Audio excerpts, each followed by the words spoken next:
All right, Serge just popped up in the building. What's going on? Boom.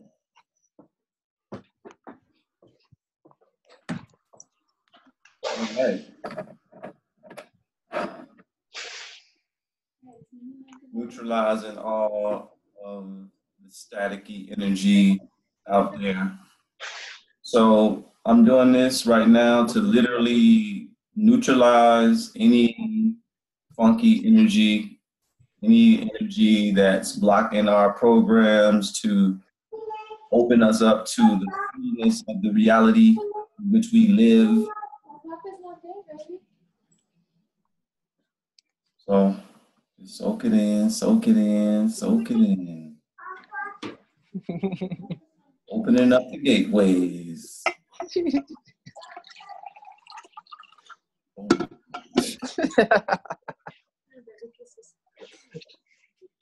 All right.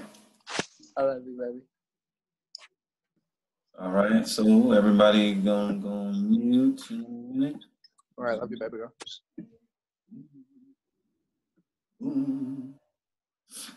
Okay. Hello.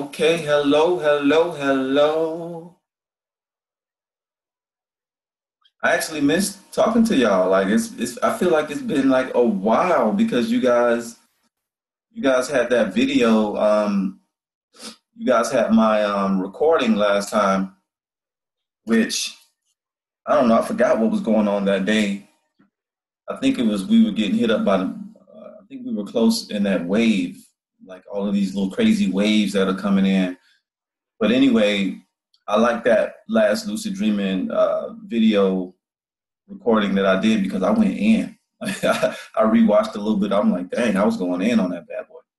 So a part of this webinar is going to be you guys. I want you guys to ask me questions if you have any questions about the lucid dreaming aspect, because we didn't do a question and answers. So I want you guys to, if you guys have any questions just about the lucid dreaming, feel free to ask it, please.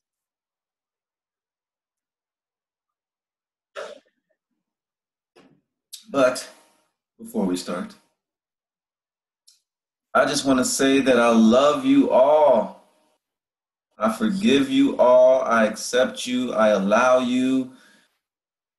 Soak up the vibes, y'all, because we have been getting soaked with 5D energies.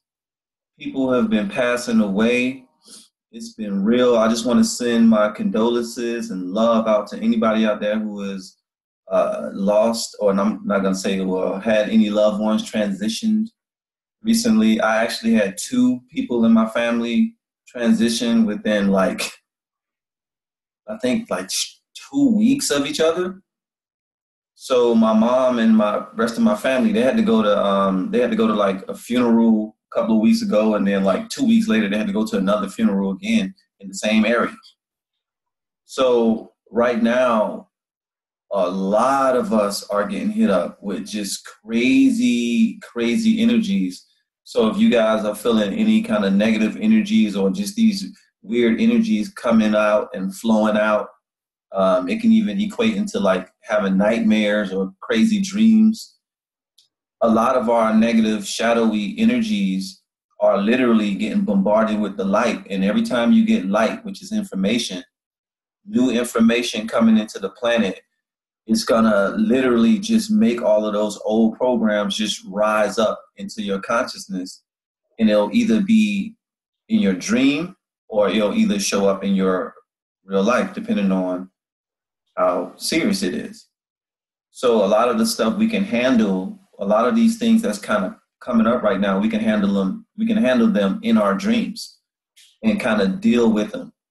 So like earlier today, both Michelle and I had crazy dreams. Like I was like almost about to like get in a fight in my dream. It was like kind of rough. And I'm like, I haven't had a rough fighting, scuffling, dream like that in a long time. So I'm just noticing a lot of the old programs, a lot of old emotions, things that I went through with my friends back when I was like a teenager. like some of my old energy from back in the past is starting to come up. So right now we're going through like a lot of processing. So what I'm noticing with when it comes to just lucid dreaming, out of body experiences and things like this, it's all about how much energy you have. So not only am I going to teach you guys about out of body experiences and talk about what that is and techniques, I'm also going to be giving you guys some little extra jewels that I kind of picked up that I didn't even give my last group. And it's so funny because it's like every semester I'm doing something that I didn't do the previous semester. So this video is going to have some teaching or whatever, but I'm also going to teach you guys a Qigong move to store energy. I'm also going to talk a little bit about quantum jumping and timeline shifting. So this is going to be deep. This is going to be deep. It's always deep. You never know with me. You never know. So, first things first is when you just going back now with the lucid dreams. How many of you guys have had a successful lucid dream so far? Nobody. Energy caught up. Everybody's caught up there. Everybody's still healing and clearing. So, just to remind you guys, it's all about one, will. It's all about, we can have the will, we can have the ideas, we can have the knowledge and everything like that. But what I am noticing, if we do not have the energy, it is not going to happen. And this means if you're going to bed tired, this is super important. If you are going to bed tired, you might as well just call it a wrap. Don't even do any dreaming practices that night because you're just going to wake up frustrated because you're going to go straight to sleep and you may not be lucid in that dream. The key to the lucid dreams is all about repetition during the day, forming that habit of doing the reality check. But also, if you're doing a reality check and you're asking yourself, am I dreaming? Then more than likely, you're going to start building that up. But like I said, if you have blocks, if you have low energy, you're not even going to remember to do the reality check. So this is a Qigong move that I've learned. Now, you guys, in the last video, you guys got that Ruach circuit download. So just to let you guys know, that Ruach circuit is real. Like, it is totally real. And the more you practice it, so this is all, and remember, all of this is like building a muscle. The more you practice it, the stronger you are going to become. Some people have instant success. Some people, it takes a long time. It takes a while. We're trying to figure out if there are certain human design activations that will allow certain things. And it totally is, I believe. But at the same time, we all dream every night. We all leave our bodies pretty much every night. So it's really a matter of awareness. Awareness and energy. So the Qigong exercise, right? So you can do this sitting down. Now I'm going to get to the Ruach circuit after this, but you can do this easy exercise sitting down. So this is something that I learned from Mantak Chia. If you guys ever heard of him, he's a amazing, you're talking about energy, sexual energy healer and activator. This guy is amazing. So it's certain people and teachers that I kind of do I do just like you guys are the students. I do my teacher-student thing with certain people around the country. And this guy is this guy has just given me jewels. So we have 3 Dantians. We have these energy centers the first one we can say, well, the first one they start at the bottom, but I'm just going to start right here. So we have the upper Dantian, which is this energy center, and it's called, literally, I got a poster up here with it. It's called Shen, and it's like dealing with the mental energy. And then you have the middle Dantian, which is called Qi, and it's dealing with the heart force and all of the energy within the center of our body. And then you have the lower Dantian, which is called Jing, and it stores our energy. So the lower Dantian, literally, if I stand up, my belly button is right here. You can go like a couple inches down and then inward. And literally there's like this center there that stores our chi. So it's important for us to know this, that we have these 3 Dantian energy centers. And just for right now, we're just talking about, we're going to be dealing with the lower, like we're going to be dealing with the lower Dantian. And it's important to know where it is, because this is where you're going to be guiding the energy into. So it's a simple movement. And the way that he teaches, well, somebody needs to mute. Hold on, let me mute. Make sure you mute your stuff.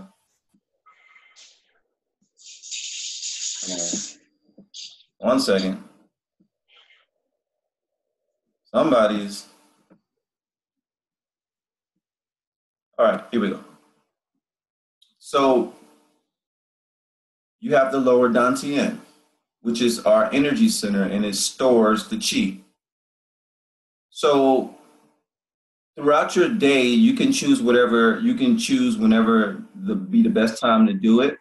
But I would do it at least twice a day, like one time in the morning and then maybe later on in the evening.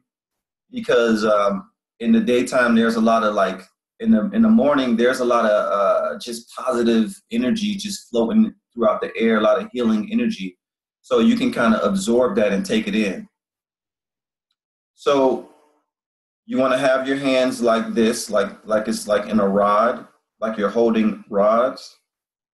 And literally, when you breathe in, you breathe in and you pull back. And then when you breathe out, you hunch over and you pull the energy into the lower Dantian. So wait, let me just pull my screen down. So it's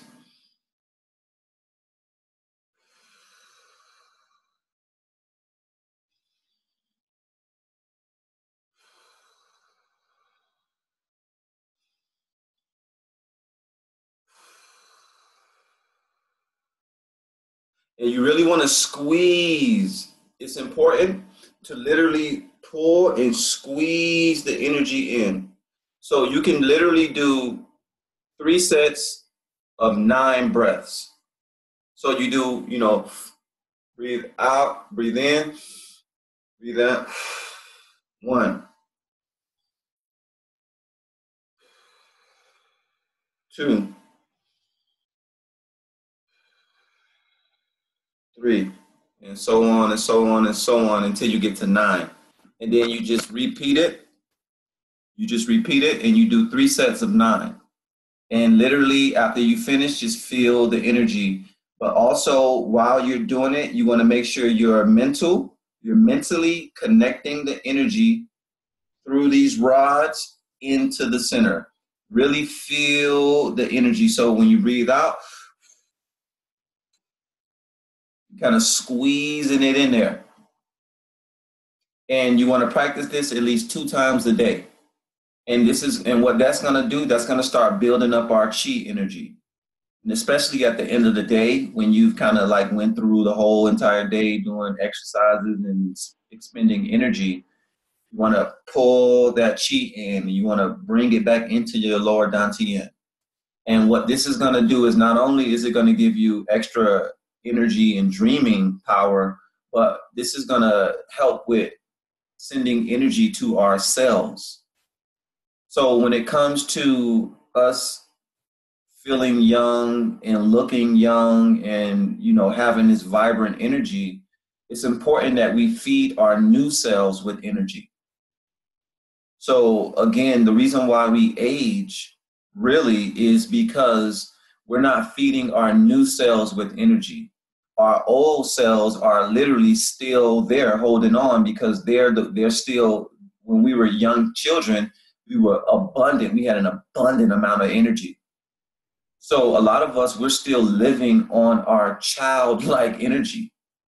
And that is what's aging us. We don't have enough energy to renew this. Every 7 years, we get new cells in our body. We don't have enough energy to renew those new cells. So those new cells die, and we end up continuing to live via the first 7 years of cell energy from when we were born. And that's what we're living on today. That's how powerful our energy was as a child. That energy has the ability to literally push you through your entire lifeline.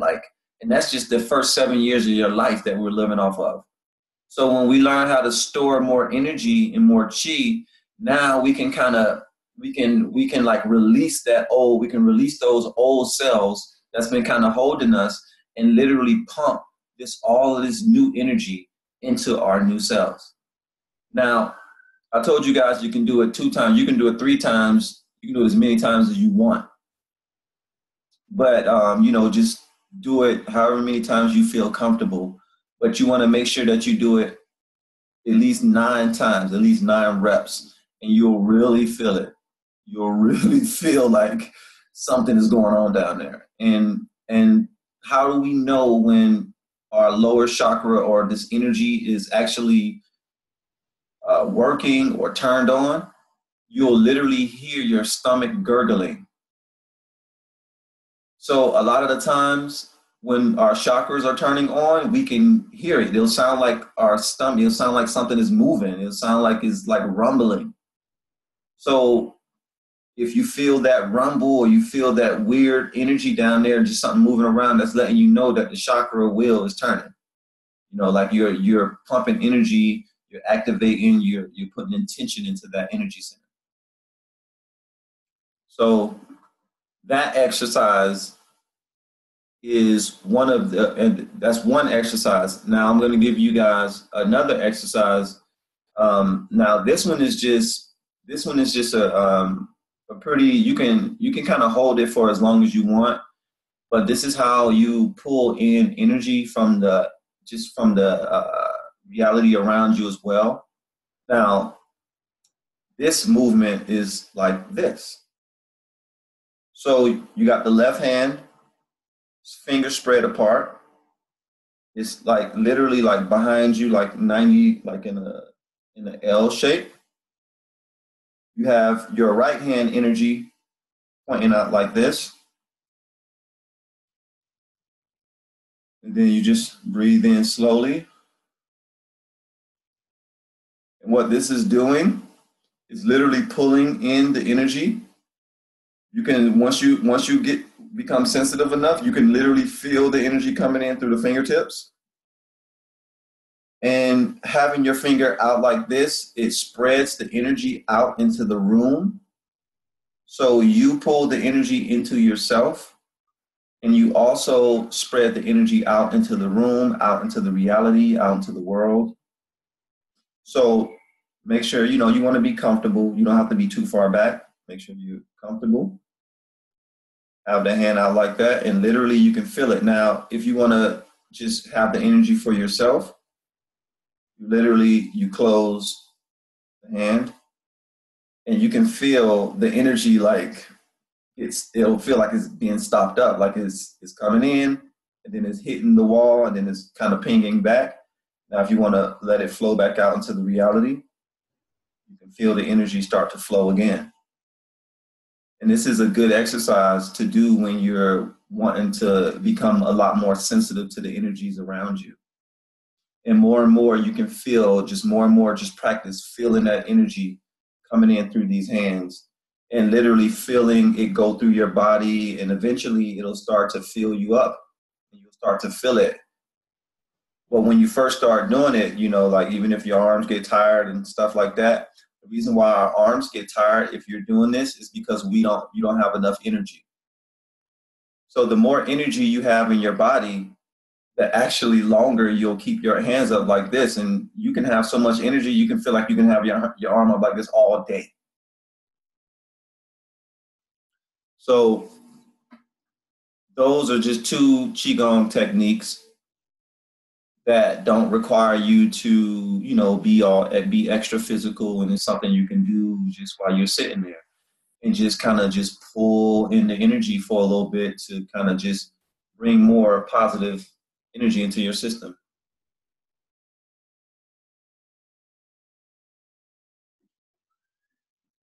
Okay. So now that we learned a little bit about, you know, storing energy, some little qigong jewels, now we get into the OBEs. What is an OBE? What is the difference between the OBE and the lucid dream? So we know the lucid dreams are when you go to bed, you kind of go and float off into a dream, and then you wake yourself up, and then you're in that dream, and you can kind of control what's going on and kind of walk around and manipulate the scene. So what is the OBE then? So the OBE is the outer body experience. The OBE is what most people experience when they have near-death experiences. The OBE is when you actually get a chance to quench, I would say, well, I'm going to say quench, but you get a chance to literally deal with your fears for real. Like, this is how you conquer the fear of death. When you have the OBE is when you literally leave your body, turn back around, and you can see your body laying there in the bed. Now, we've been, you know, like we have Antoinette, she's been in the game. I got to put you on the spot because I remember when Antoinette first was talking about attempting it, and she was like getting all of the feelings and everything like that, and it was scary, you know, and it made her kind of like pop out of it. And it's just so deep because it's real, you guys. This is a real thing. This is like a real initiation into another way of living, and it's not easy. It is something that we can speak on it very easily, but when it comes down to doing it, I'm just learning now. It's so many factors. I feel like I'm not even gonna say I was lucky enough. I just feel like I've been doing it for lifetimes after lifetimes of out-of-body experiences. So I was doing it when I was a child. I was leaving my body when I was 6 years old, and I was running around the house not knowing that I was in this totally different reality, but it was actually real. So the first thing I want to let you guys know is when you have the out-of-body experience, you are going into a real reality. It is not a dream that you just, you know, about a show you was watching in some fantasy. This is actually the next level of existence. This is how deep the out-of-body experience is, and this is why not everyone is easily having it. Because this is a complete letting go of the matrix. This is feeling fulfilled enough within yourself that you can say bye. You can just bye-bye to this world and not be afraid. And not be afraid of losing yourself, your family, or the reality. Because the first thing that you learn when you leave your body is that you're still there. Your personality is still there. You're there. You don't feel as if you're not in a body. And this is the most trippy thing. You feel as if you're in a body. Now, you may not look at, see if you have hands or legs, because at that point you probably don't. You're like a glob, you're like a egg of energy. So throughout my out of body experiences, I've learned how to view people not only through the flesh and blood that I see you as now. I've learned how to view you through energy, like literally as energy. So in my out of body experiences, if I was with either any one of you all, I could easily point my pinky finger at you and say, okay, I would like to see Catherine as energy. And then Catherine's skin suit literally would just poof. And then you would just be a ball of energy with various lights and shades in it, depending on your attitude and emotions. So when we leave our bodies, the first thing to understand is that you're an energy being. This is what we mean by light being. Having the OBE is how you actually activate your light body. That process starts when you cross the threshold. So the threshold is the OBE. How did, when Neo in the Matrix, when he met Morpheus, they pulled him out of the Matrix and they pulled him into that real world. This is kind of what the OBE is, except that real world is not like how it was in Matrix and it was doom and gloom. It's literally the first layer of beyond this layer is almost like an exact copy of this layer. So the reason why I'm telling you guys this is because I want you guys to feel how normal, to get an idea of how normal it is. Because fear is everything here. Fear is the gate. There is no other thing to conquer in having the OBE but fear. It's not conquering your concentration. It's not breathing. It is total, straight up fear. Because we're not used to purposely dying. We hear about people accidentally dying. Whenever you have the out-of-body experience, this is you dying. Dying to the third dimensional, to this physical world so that you can transform. And now when we say dying, we mean actually transforming or transferring. So nothing can be destroyed, right? Energy cannot be destroyed. It can only be transferred.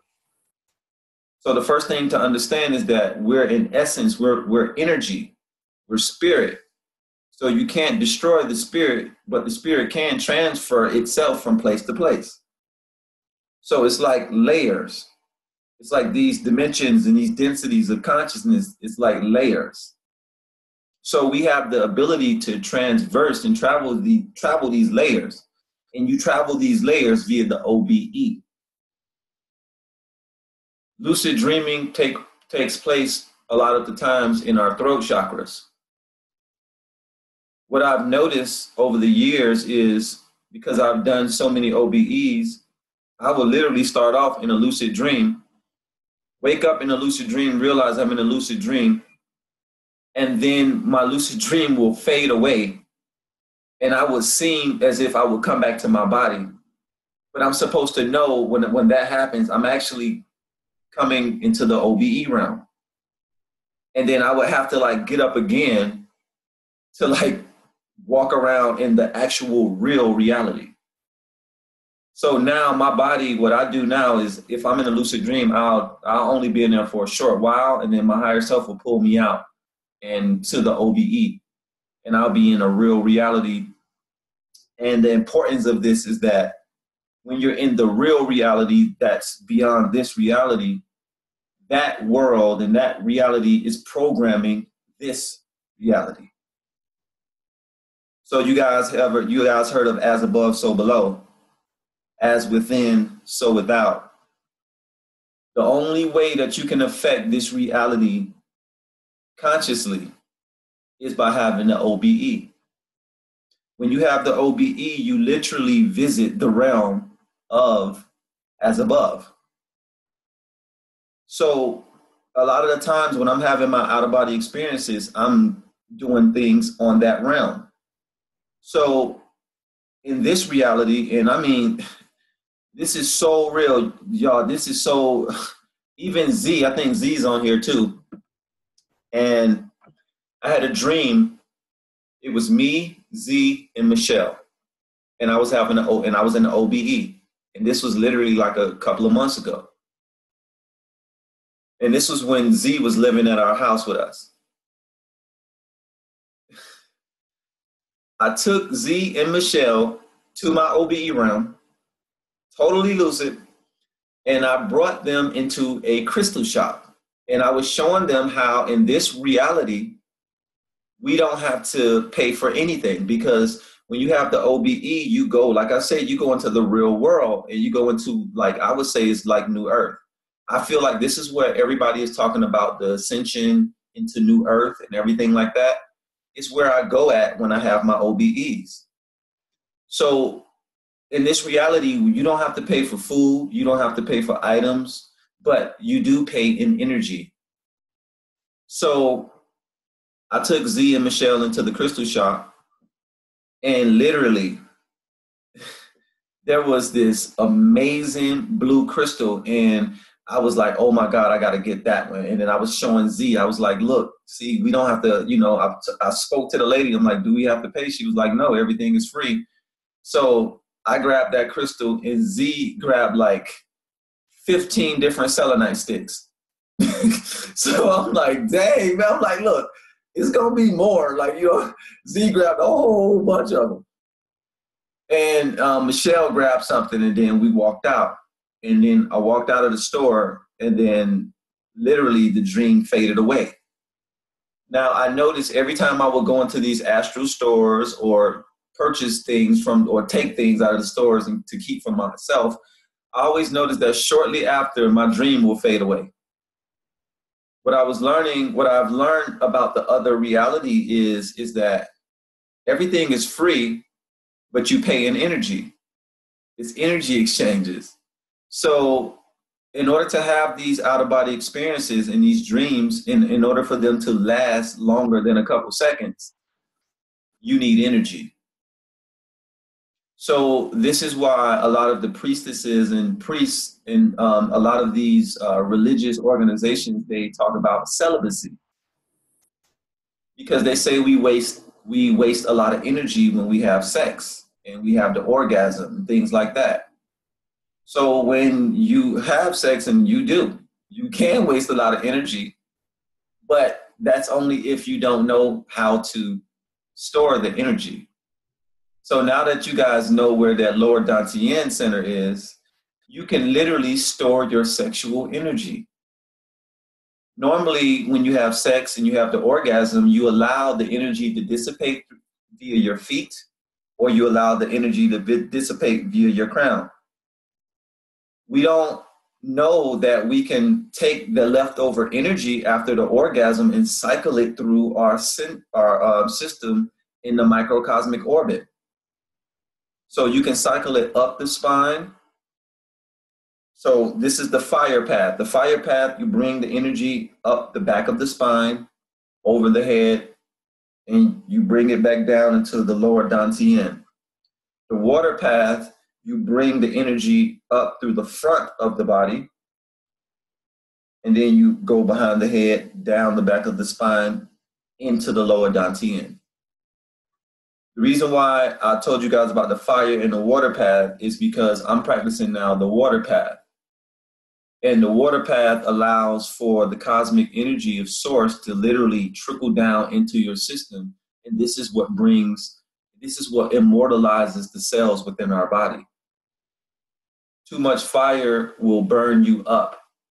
Too much kundalini will burn up the liver, because the liver is wood. Our body is mainly made of water. So the water is safe.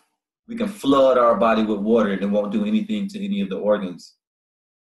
But too much fire will definitely dissipate and tear your body up.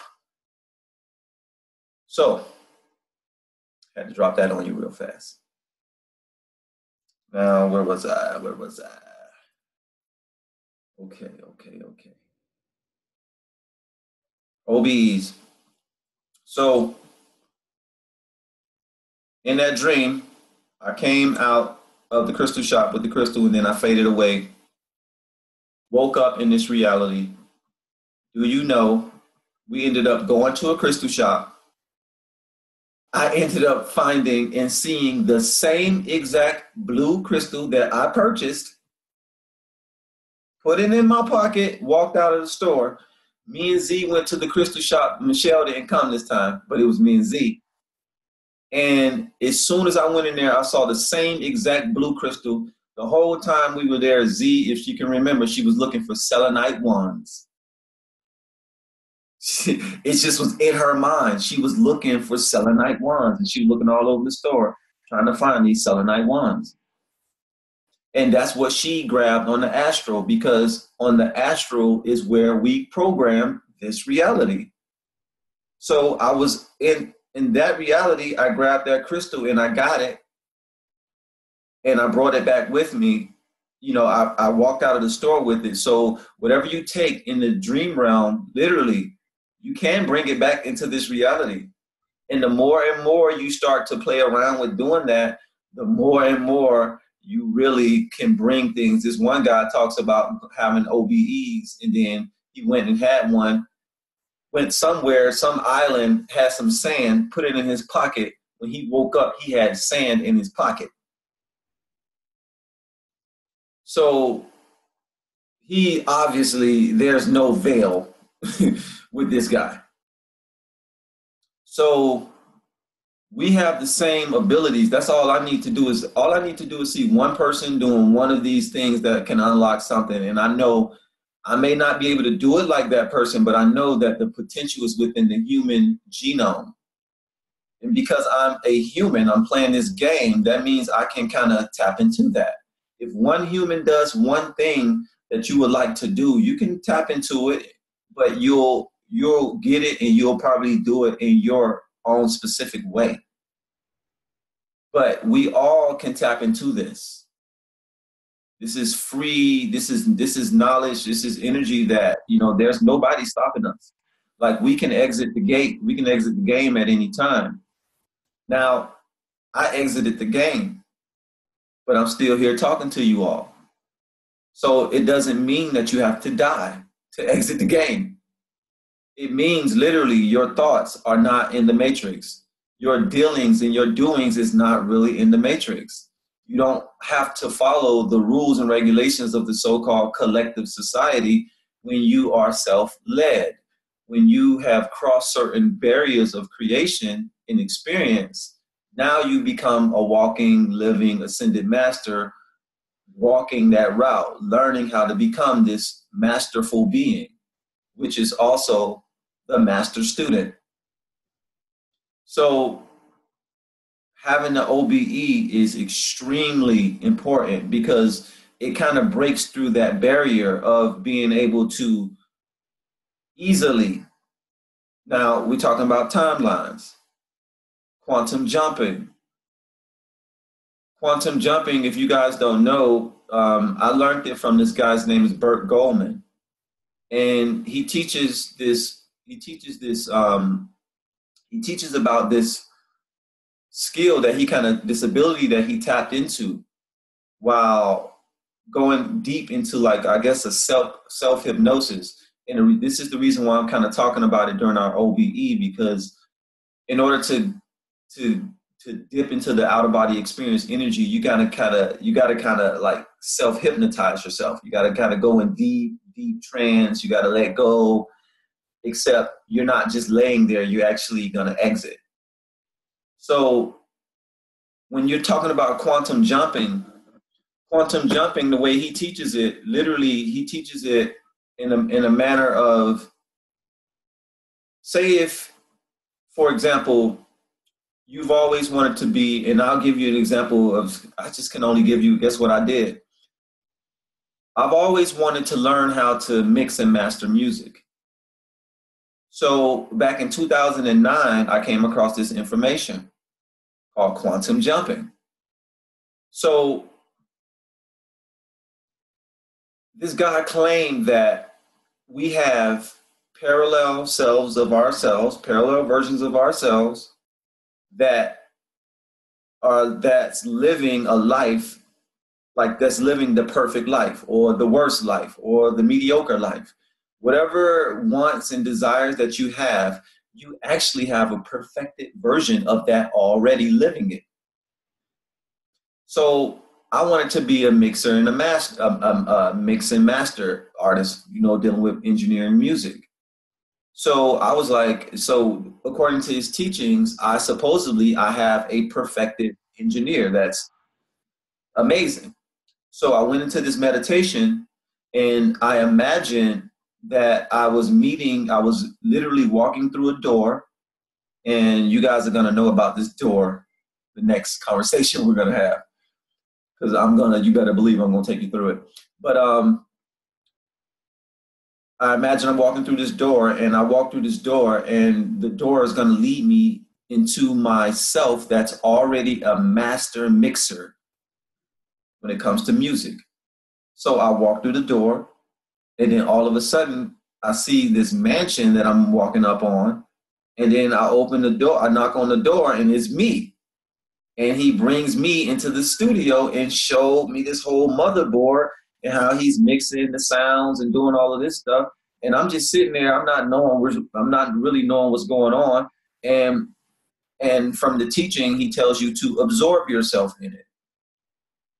So I absorbed myself in it, and then I just was there, moving knobs and doing this stuff like that.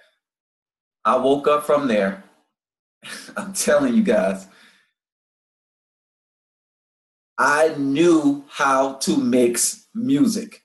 After I did that meditation, that quantum jump, I went into that body, that perfected music maker, and I came back and I knew how to, my very first song I did, I mixed it myself and it came out perfect. Everything I was mixing, it seems as if I studied it for years. And I did not. I just quantum jumped into a version of myself that already had that energy going on. But not only did I do that, when I absorbed myself into the Kayvon that was the master of it, whatever it was, I absorbed his rhythm. So the reason why I'm telling you guys this is because you're going to imagine, your homework is going to be imagining so you're going to imagine the self of you that's having the perfect OBE, meaning instead of you trying to work hard to have this out-of-body experience in this lucid dream, you're going to quantum jump into a self of yours that is easily having lucid dreams and out-of-body experiences. And this is going to be your practice. And not only are you going to jump into that, so for example, since I'm looking at Lori right now, Lori, you're gonna imagine yourself. You can be actually lying down, and you can imagine the Lori that's lying down to have the OBE. You're gonna imagine that you're merging with yourself that easily is having OBEs, and you're gonna feel the difference between your vibration and hers. So the way he teaches this is we have our normal self. So our normal self, he teaches it through tapping. And I found this to be like kind of amazing. So your normal self, you have to find the vibration. So I'm Lori, and imagine I'm like, okay, when I think about Lori,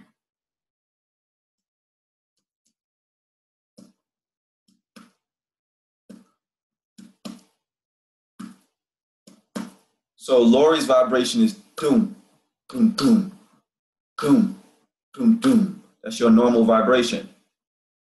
So each and every one of us, we have our set vibration. All you have to do is just quiet your mind, go into yourself, and you can feel your vibration. And, you can kind of easily doom, doom, doom, doom, doom, doom. So now, if I'm Lori and I'm about to go to bed, I'm going to envision the Lori that's already having out-of-body experiences and lucid dreams, and you're going to imagine her vibration. Now, when I think about her, I feel immediately more adventurous. And I'm hearing, doom.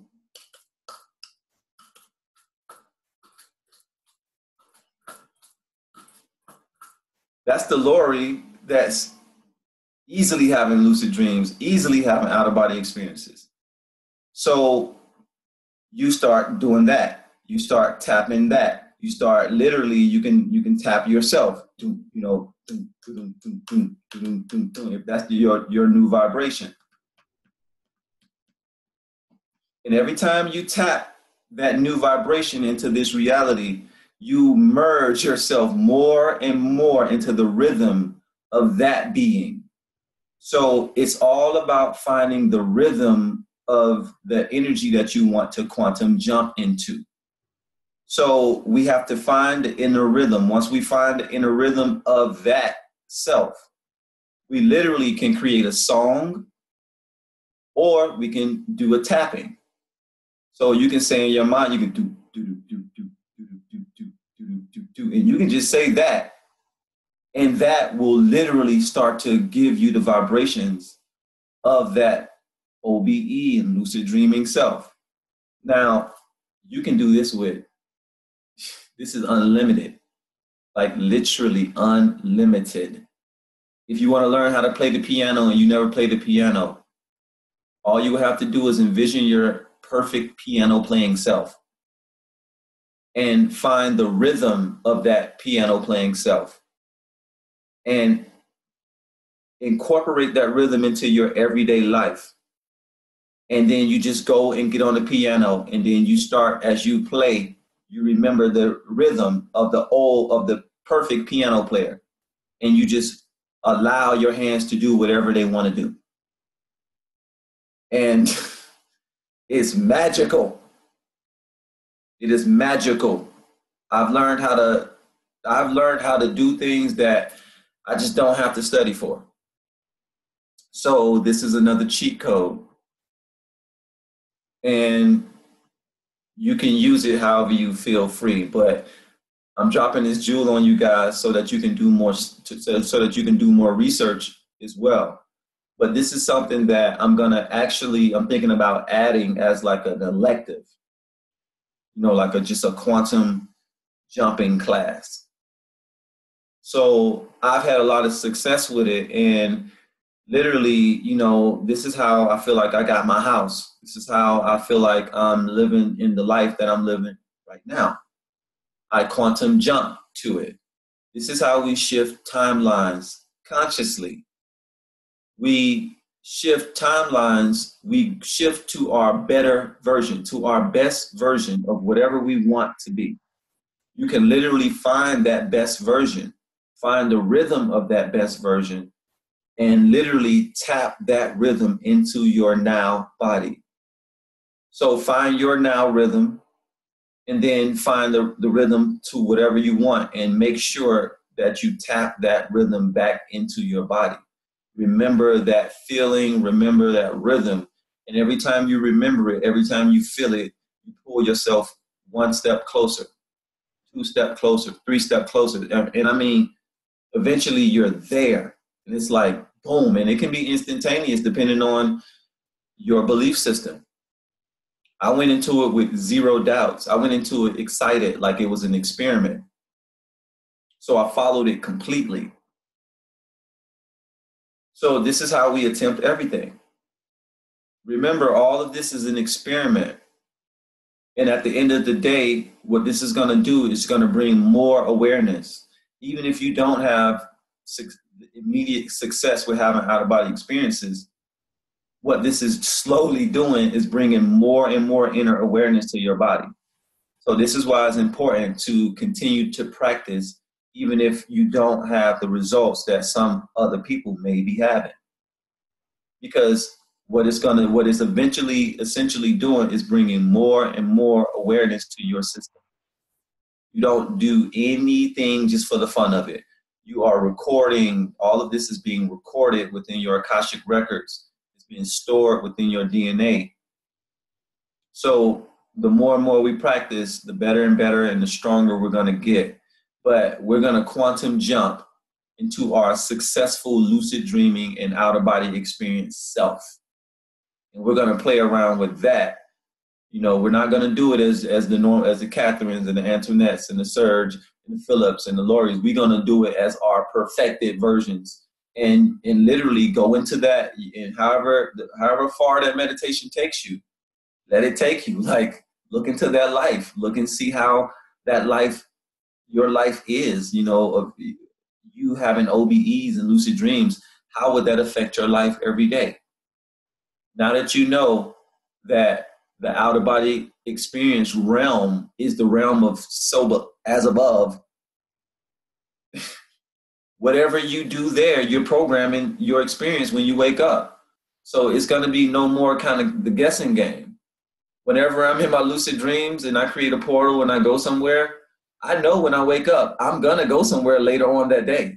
I never know where I'm going to go, but every time I've had an OBE, and I had it the other day, I drew a portal. I went somewhere. I went into town, and when I woke up, it was a gloomy day out here, and I was like, I know I'm not going nowhere. I'm like, don't tell me the OBE is not going to line up. Sure enough, the weather cleared up, and I had to go to the grocery store. So I was going to go somewhere because I already programmed that I went through a portal. A portal is a door. Whenever you go through doors, whether it's grocery stores, restaurants, your door, you're walking through a portal. Most of us don't look at doors as portals like that.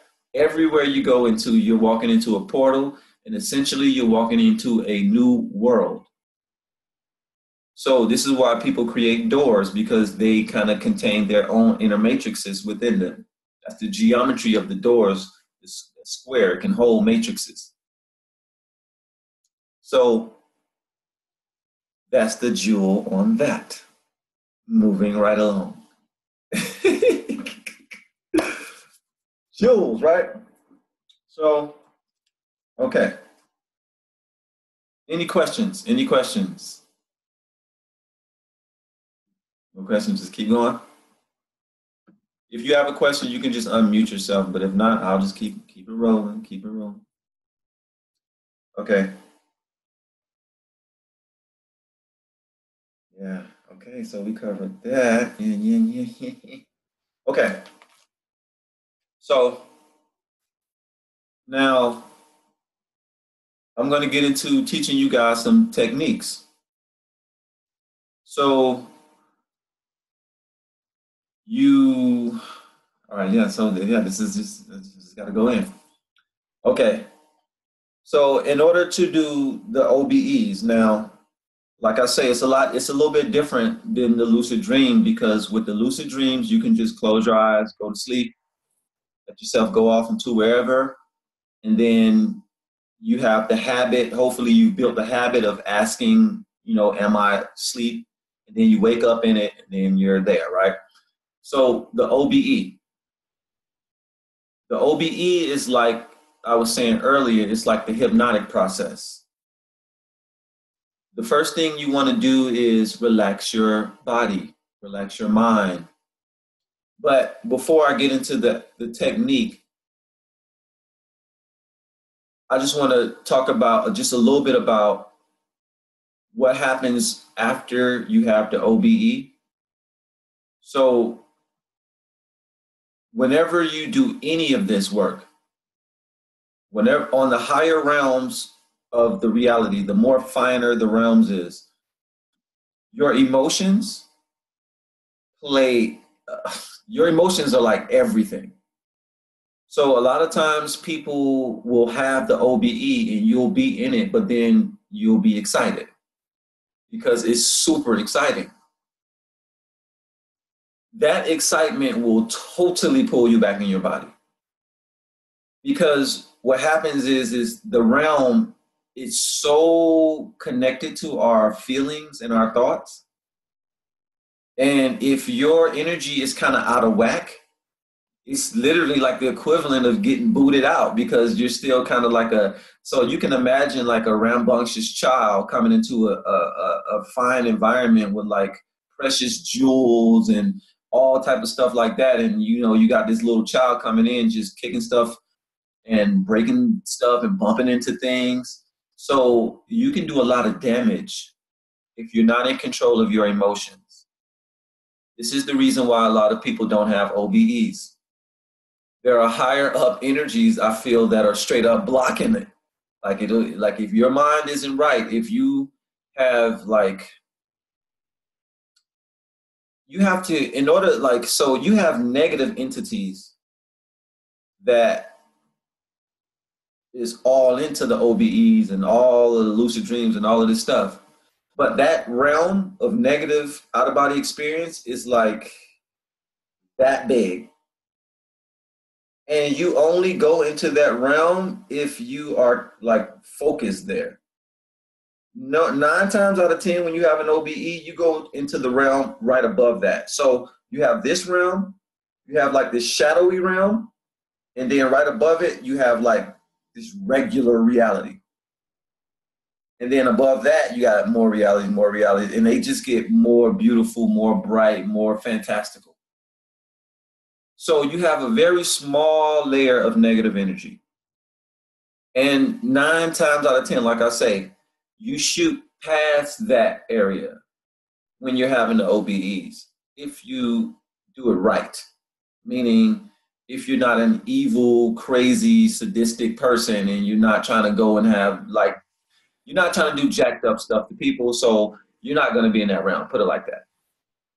So we can all exit that out of our realities, out of our minds, potentially going into these dark realms. You only go into the dark realms if you pay a lot of attention to it and if you kind of direct your energy into it.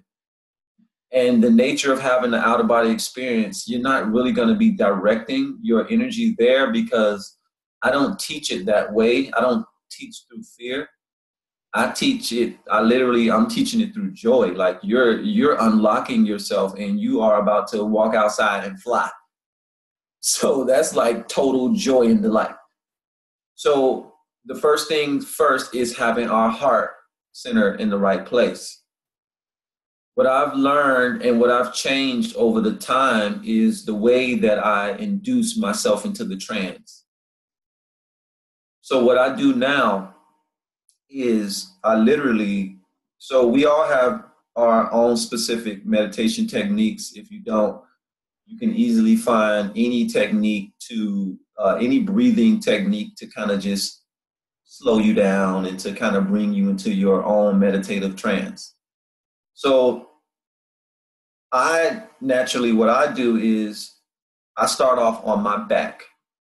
So the very first technique that I'm going to teach you guys is called the rollover technique. And this is the technique that whenever if I'm super serious about having an out-of-body experience, I do this technique. Now I'm going to give you at least 3 different techniques, but the first one is going to be the rollover. So the very first thing you want to do is, like I say, you want to, 1, quantum jump your mind and imagination into the version of you that easily have OBEs. 2, you're laying down in the bed. You want to make sure that you have the area. And so, I almost forgot, my bad. So before we do the quantum jumping, there's a ritual. So I'm heavy now that I know. I'm claiming it now, y'all. I'm very heavy into doing rituals. I never claimed doing rituals. I never realized I was even doing a ritual, but I totally do rituals. So I do rituals because I have an open mind, and I have an open crown and an open mind. If you have any of these centers open, it's important to sometimes create little rituals for yourself so that you can kind of be in this kind of steady flow, or else the open mind and crown is just kind of everywhere. So I do a little something called mirror work. Now, did I speak about the mirror in the last video? Anybody remember me? I said something about the mirror, right? I was trying to remember. I was trying to think, damn, I think I said it. So anyway, just in review, the first thing you do is the mirror work, meaning you're going to go into your bathroom mirror. You're going to look yourself in the eyes, and you're going to say, I am having an OBE tonight. And you're going to smile. And you're going to look yourself into your eyes until you see some sort of a twinkle, or you see some sort of a, okay, I get it, stop looking at me. So you don't want to take yourself away from the mirror until you feel that feeling of, okay, I got it. So you want to say over and over, I am going to have a successful out-of-body experience, or I'm going to have a successful lucid dream. But since we're talking about OBEs, we're going to say, I'm going to have a successful out-of-body experience. And you're going to be happy about it as you look into the mirror. So you're looking in the mirror and you getting yourself, now this is a part of the mental. So what we're doing is we're just pumping ourselves up. We've earlier that day, we've done the Qigong, put the energy in, boom. So after you do that, now when you're laying down, you quantum jumped into the perfect version of yourself.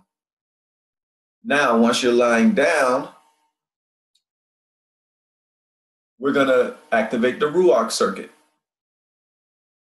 So while you're lying down, you want to imagine the spiritual hands. You want to imagine the spiritual hands coming out and literally turning the circles within the Ruach circuit.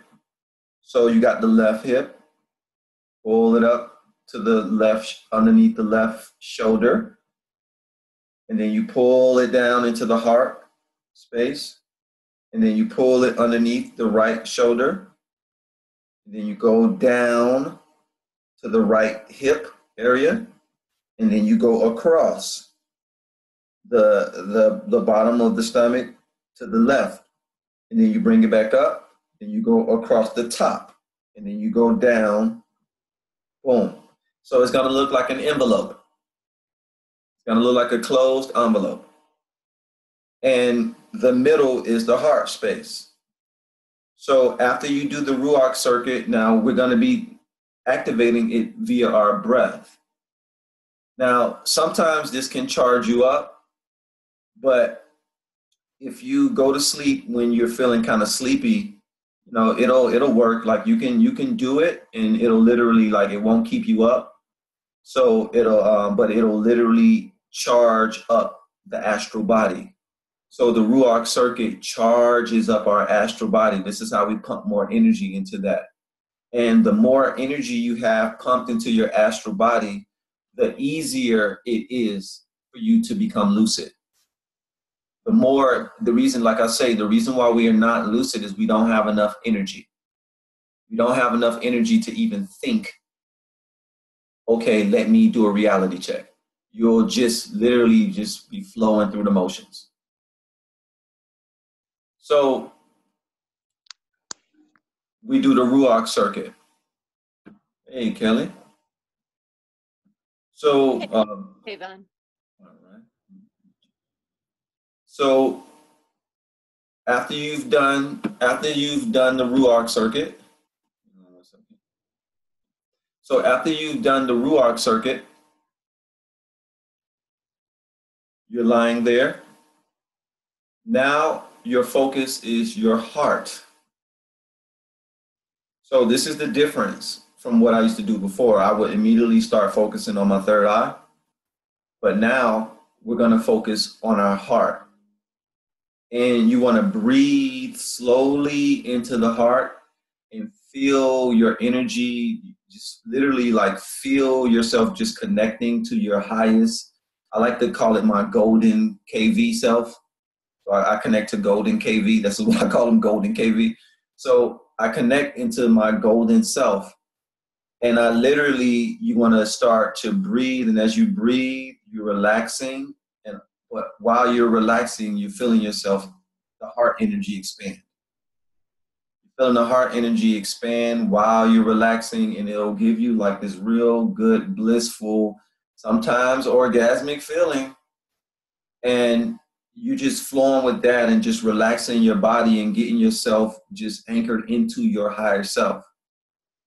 Once you feel connected and you feel the energy, the warm energy, you can start literally imagining the energy slowly moving up into the third eye.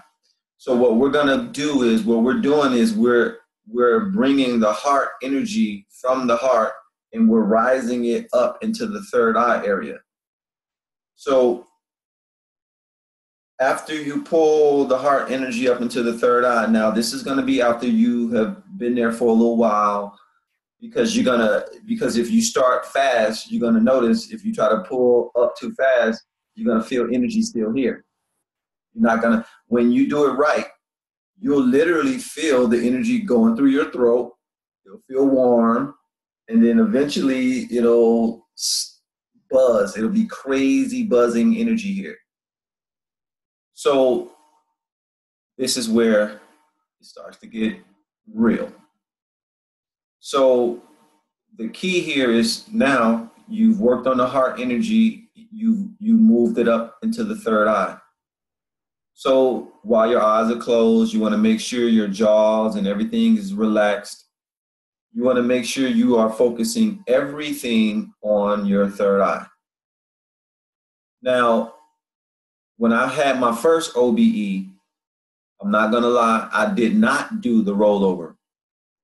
And the reason why is because when I totally almost forgot about this, but when you have your first OBE, it's just that it's an initiation and you kind of don't need to do any other, you'll leave, you'll like pop out.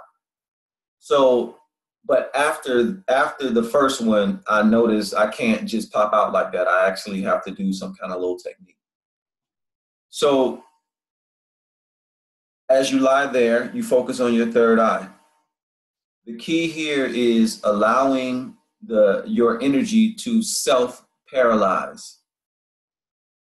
So if anyone has ever felt, like my grandma used to tell me this when I was young. She used to say, oh, if you feel that paralyzed feeling and you're in the bed and you can't get up, that's the devil holding you down.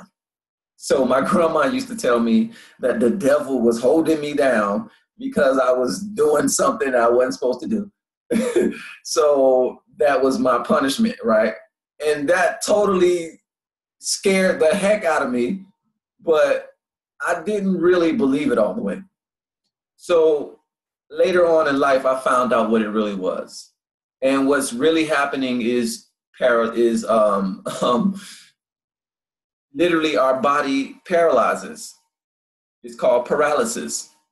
And paralysis happens every night when you go to sleep, because if it does not, you will be walking out of your window or walking into the doors or falling down the stairs, because your body will be moving along with your astral body.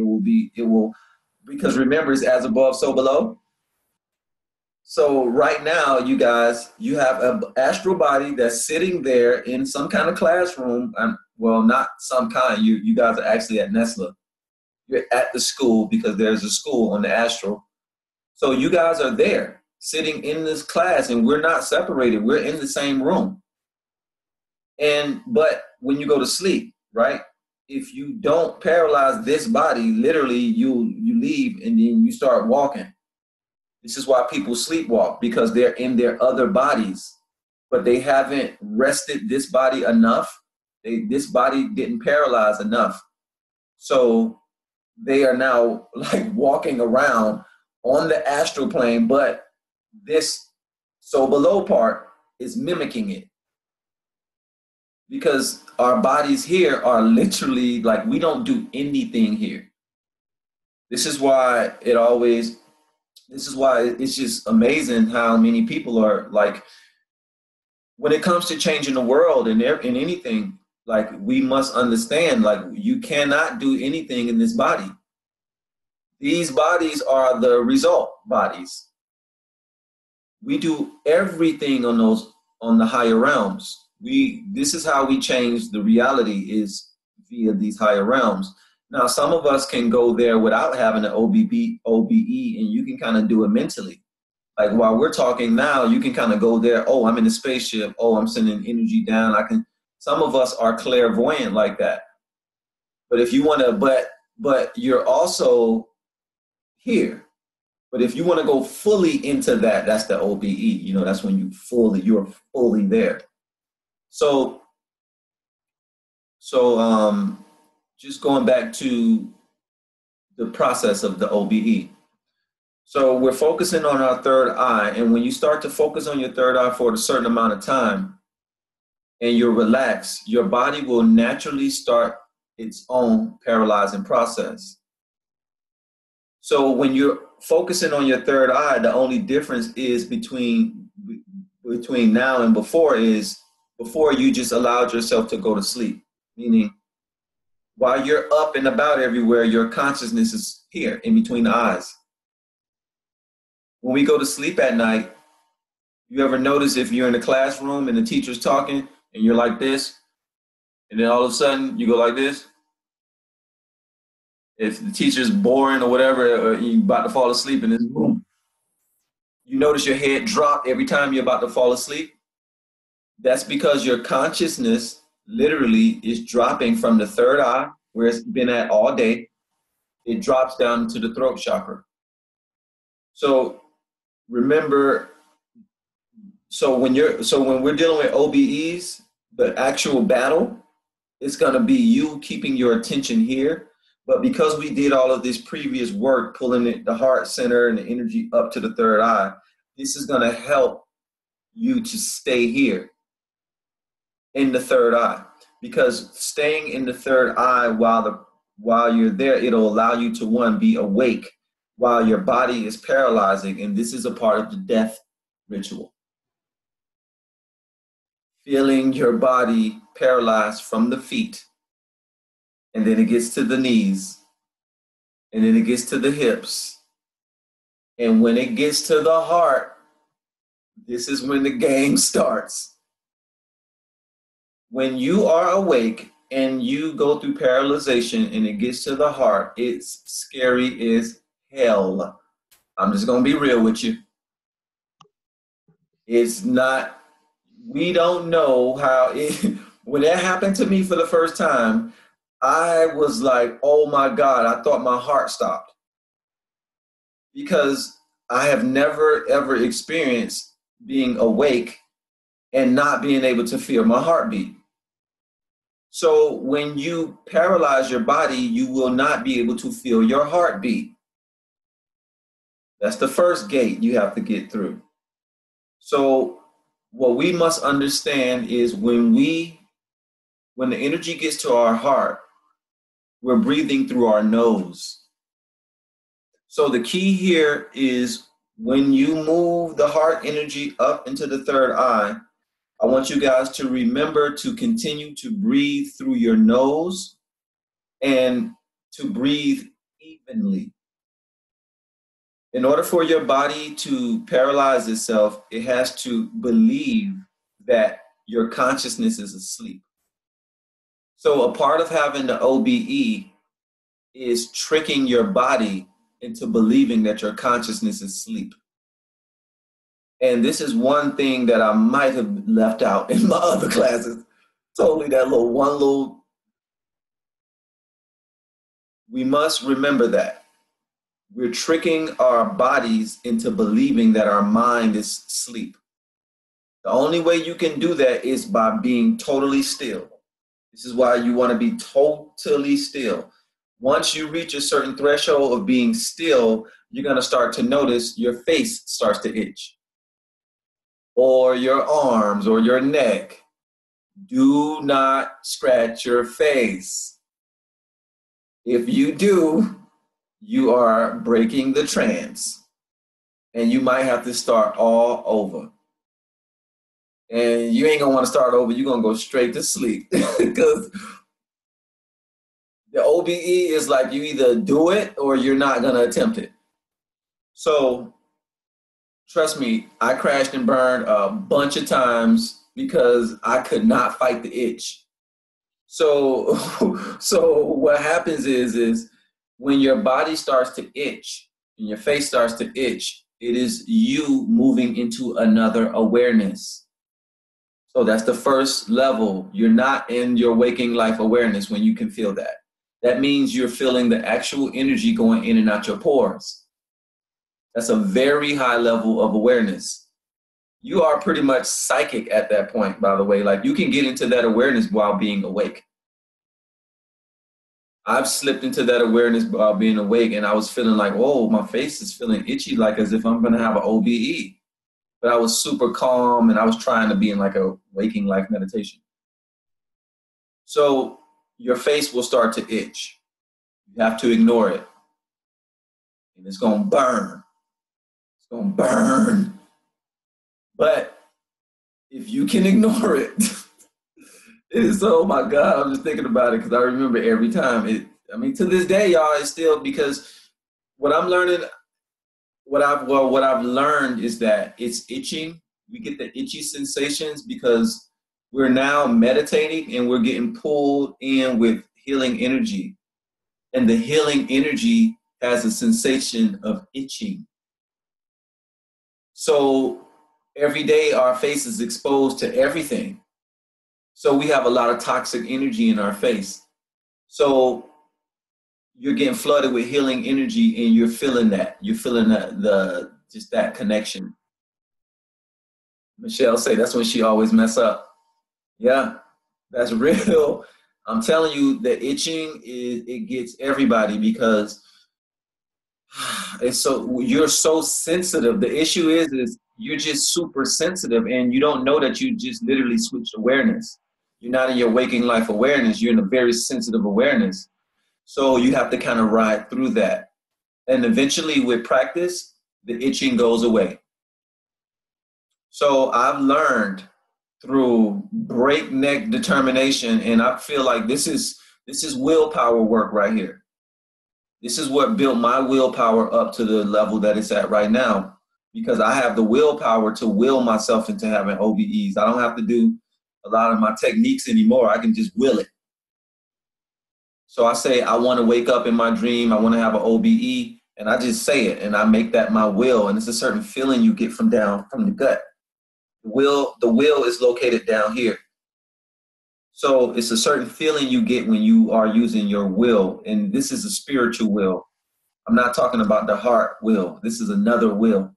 It's kind of hard to explain, but we have energy that's literally, you have an energy that's like here. It's like an opening. And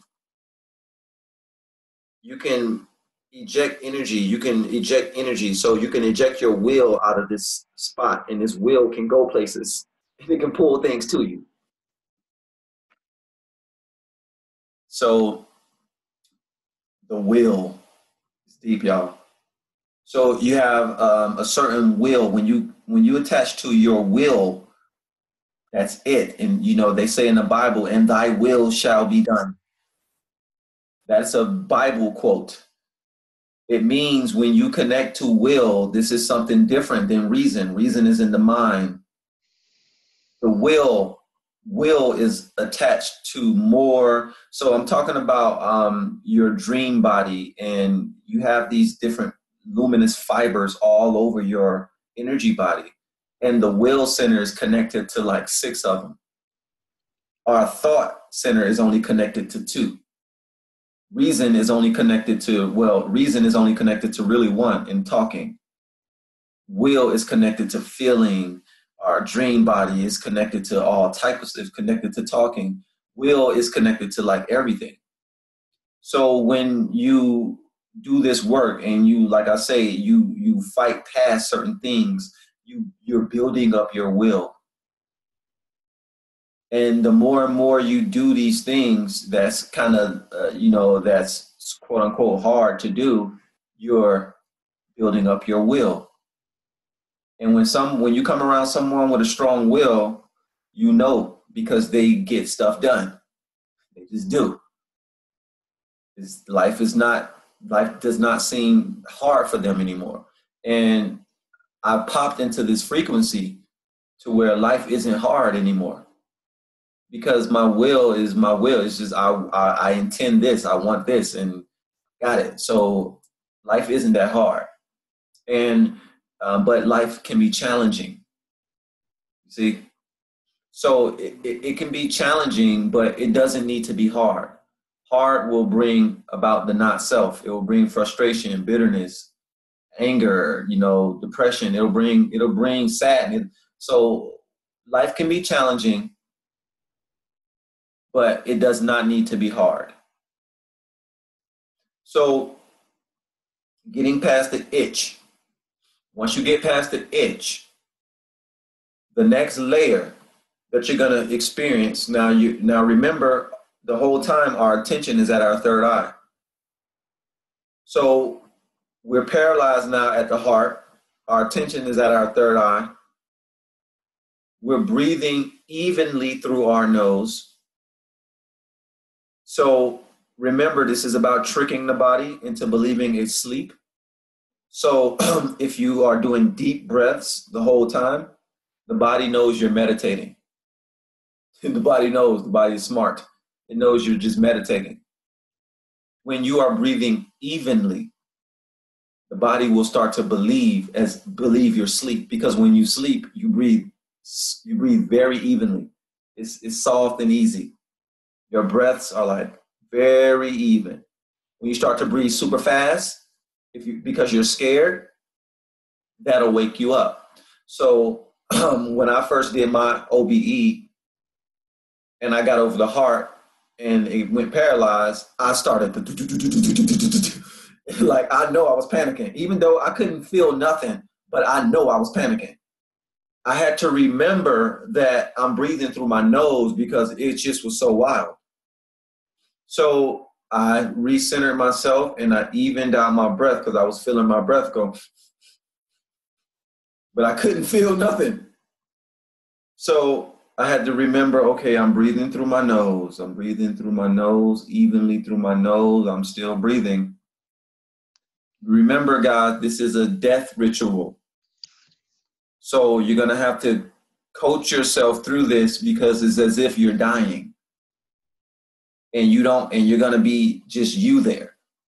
So the key in knowing and not having any fear is knowing that you do this every night anyway. Like you've been doing this every night, except you have been doing it without awareness. Now you're adding awareness to the scene. You're forcing yourself to go through what death feels like. Once you force yourself to go through that, nothing can stop you. So it moves up. The paralyzation is going to keep rising and it's going to move up to the throat. And just to be real with you, this is when I really started panicking. Because it can sometimes feel as if someone is like this. So if you guys, and I'm giving you the extremes because that's the way I experienced it through the extremes. Hopefully you can experience it a little less extreme. I experienced it. I'm talking about, it felt as if my air passage was cut off. But I remembered I was breathing through my nose. And as soon as I took my attention away from the fact that my throat felt like it was being choked out, I noticed my breath was coming in nice and easy. So you're still breathing the whole time. Nothing is pressing down on your lungs. Nothing is stopping your heart. You are alive and well the whole time. So get that, we want to implant that in our mind. This is an everyday thing that's happening anyway. We're just aware of it now. So our breath is everything. So when it gets to this point, remember you're breathing through your nose. Allow the energy to continue to rise. It's going to rise until it completely covers your head. Once it gets to your head, this is when the party starts. If you have made it past your throat, you have made it. All you have to do is hold on literally for like 3 to 4 minutes at the most. So the hard part is getting past the heart and the throat. Once you get into the head, now you start to hear things. So, well, first you feel. So some of us will feel the vibrations. Some people feel the vibrations before the paralyzation. Some people can feel vibrations after. I'm assuming, I'm trying to remember now because I don't feel the vibes no more. I'm trying to remember. I believe you feel the actual vibrations maybe before the paralyzation. But anyway, you'll hear these crazy vibrations. Like literally you can, it's what it's really called in lucid dreaming language is called rushing noises.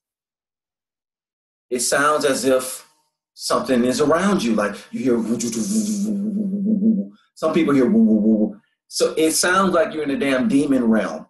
If you want to be, it sounds crazy. So that will ruin your trance. If you are focused on that, that will scare the heck out of you and it will pull you out of your trance because you are believing that you are going into, remember this realm that's right above?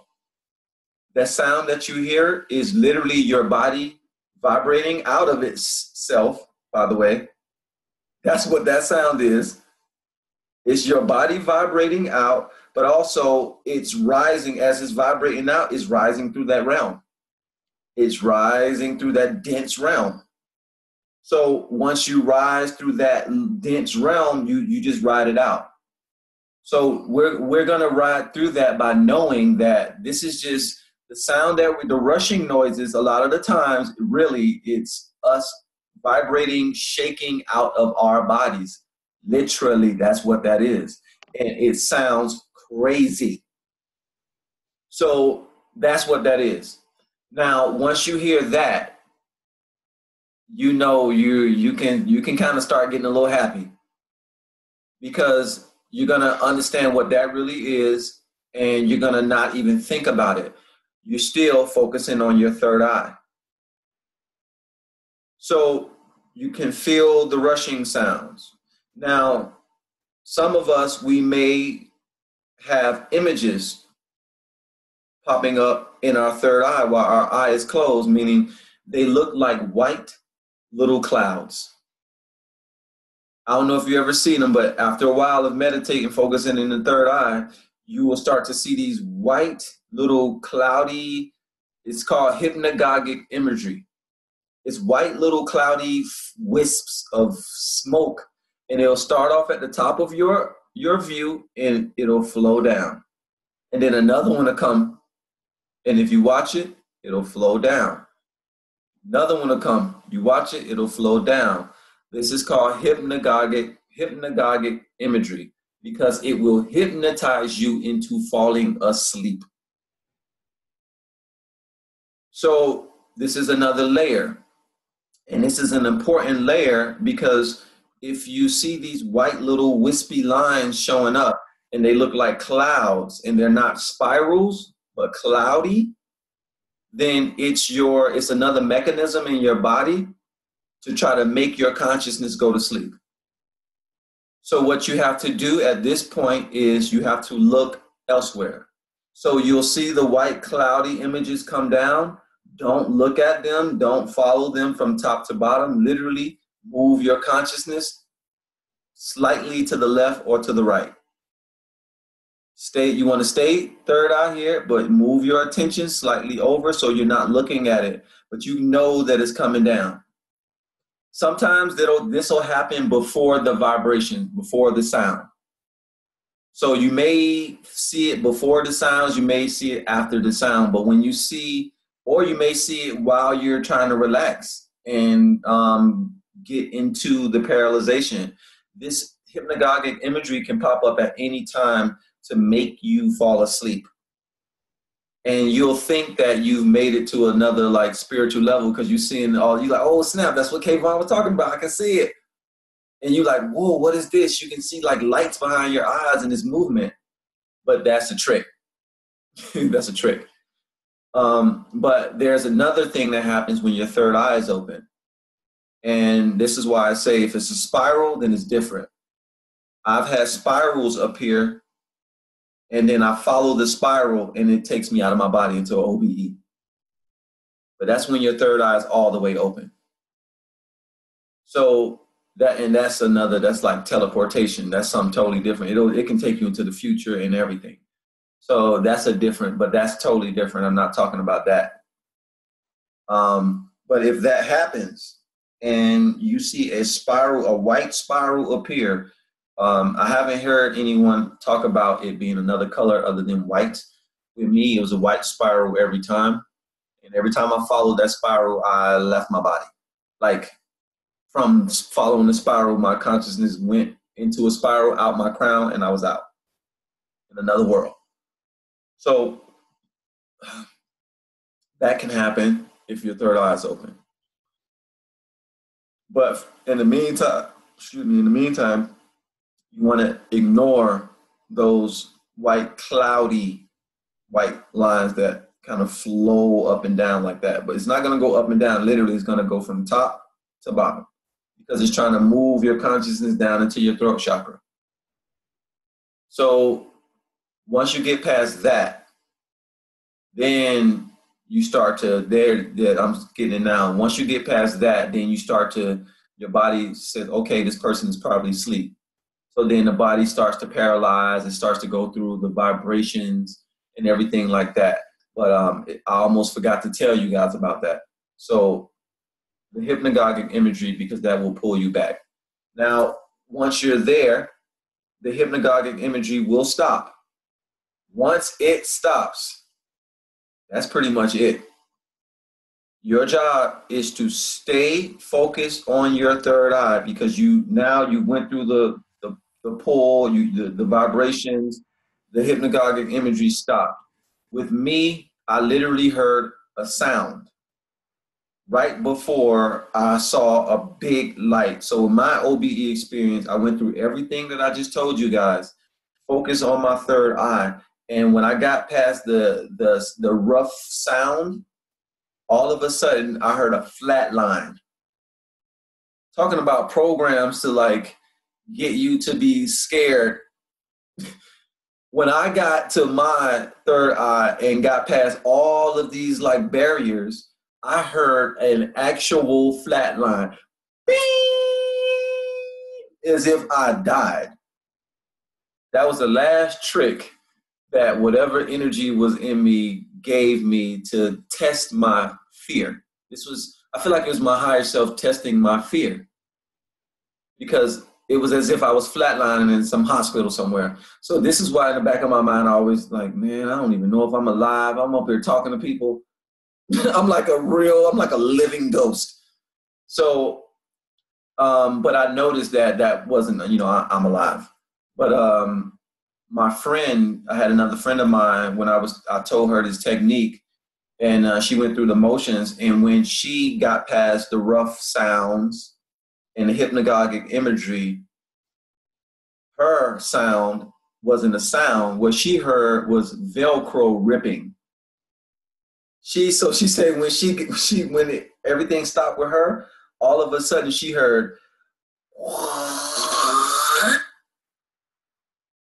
and she was up and out of her body. Like she Velcro ripped herself out of her body. Like, so with me, what happened is I heard the flat line, lasted for like a couple seconds, for like maybe 20 seconds. And then I just stayed still, stayed focusing on my third eye. And then all of a sudden, I saw the biggest white light you can possibly ever see. It was boom. And then the white light said, boom, boom, boom, boom, boom, boom. And I was in my room. I was literally laying there I'm still laying down, looking around at my room. But first it was a bright light but it was my room. So at that point, I was out of my body, even though my self was still lying flat.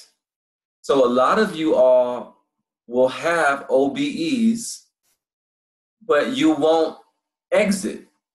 So a lot of times you fail the OBE because you don't exit. You just literally stay there. So you can be in a random meditation, not even trying to have an OBE, and then all of a sudden, with your eyes closed, you see the room around you. I've had certain people that I know that happened to. It happened to me when I wasn't trying to have an OBE. I'm laying there, and all of a sudden, I can see the room. I'm like, holy crap. I didn't even do none of this. Like, I didn't do anything. So I was trying to get up out of my body, and then I messed up, and I like totally got up. I like totally walked up and ruined my trance. But my third eye was open somehow fast, and I was able to see the reality with my eyes closed. So that is this is something that happens when your third eye is open as well. You'll be able to see with your eyes closed. You'll be able to see the reality around you. So when you get to that point in the out-of-body experience, in the practice, now it's time for the exiting technique. So my very first exiting technique was a simple get up. Literally, I said to myself, get up. And I went and I did the motion of me getting up. So this was the difference. It wasn't really that I kind of, it's so funny. It's not really that I did the motions to get up. My will. So when you're in that body, you don't have legs. The only thing you have is intention. So I remember to think, get up, but see myself up. So it's kind of hard to explain, but imagine you're laying there and you're thinking, get up, but you see yourself up the same time you're saying it. So I thought, get up, as I saw myself up, and then I popped up. And then I saw the door. So instead of trying to walk my feet to the door, I just thought, oh, I'm going to the door. And then I just started floating towards the door. I started going towards the door. And then I opened the door. And when I opened the door, I saw, like, it blew my mind because I saw the reality. I thought I didn't know what I was going to see, but I literally saw like my neighbor's house right across the street. And then I saw my neighborhood, but it felt amazing. I felt unlocked. I turned back around and I saw myself lying there, and immediately all fear of death left me. All fear. I lost my fear of death in 2008. I know this for a fact. That's when I did it. It left me completely. I could not explain to you how it left. All I know is when I saw my body lying there, sleep like an angel, death, done. And immediately I was like, oh my goodness, this is what happens to people when they die. They just literally walk out of their bodies. And they are in a regular world. And it blew my mind because most of the times I would hear stories about, people having dreams. They would be, riding dragons and fantastical worlds and all type of craziness like that. When I left my body, I saw houses and I saw a street. I saw cars, like it's a real world. It's not a fantasy, dreamy thing. The next level of true reality is a real world that changes. That construction goes up, construction comes down. It's real. Fruit trees, children playing, sport arenas, everything, restaurants, fun and games, all type of stuff. So the very first thing that I remembered when I left my body was to stay calm. So the very first thing that you guys are going to do is stay calm. You are excited. You are going to be excited beyond measure, but you have to stay calm. You have to, the way I act on the astral plane, I act as if nothing is really that big of a deal. Now, I can tell you guys now, my astral plane has morphed, and I have seen dragons in that real world. I have seen creatures that I cannot even explain that exist and that just fly around that look like Teletubbies almost. And it's wild, it is real, and it's thousands of different creatures, probably millions of different species that we've never even fathomed within our minds. And it's getting more and more fantastical, but also I'm noticing that my world is changing when I change. As I change and as we grow, that reality is growing. So it's a real world with real people that go to work and have children, you know what I mean? So it's like our actual real reality is what I'm trying to get at. When we have OBEs, you're reintroducing yourself into the real world, the actual real world. This world that we're in right here is the underworld. This is not the real world. We go to clubs here, we eat food, we have children, we have fun, we learn things, but we're in the underworld, y'all. And that's just what it is. And this is the only safe ground to come to, especially for like souls who want to experience, like, we wanted to experience this density. We wanted to experience this contrast. So we created a realm that was dense, that we can come down and kind of like mess up a little bit. So now we're cleaning ourselves up, and now the world is being cleansed up. As we clean up, the world is cleaning up, because we're now done with this density game and we kind of want to flow up. We want to rise up. So this is why you guys are learning these OBE techniques. So it's all about intention.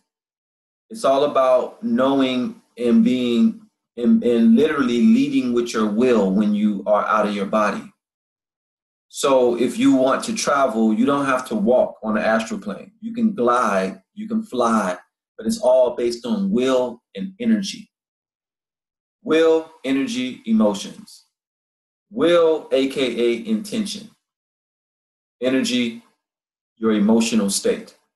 Your mental state, the mental state is never really that big of an issue on the astral plane unless you come in with a lot of fear.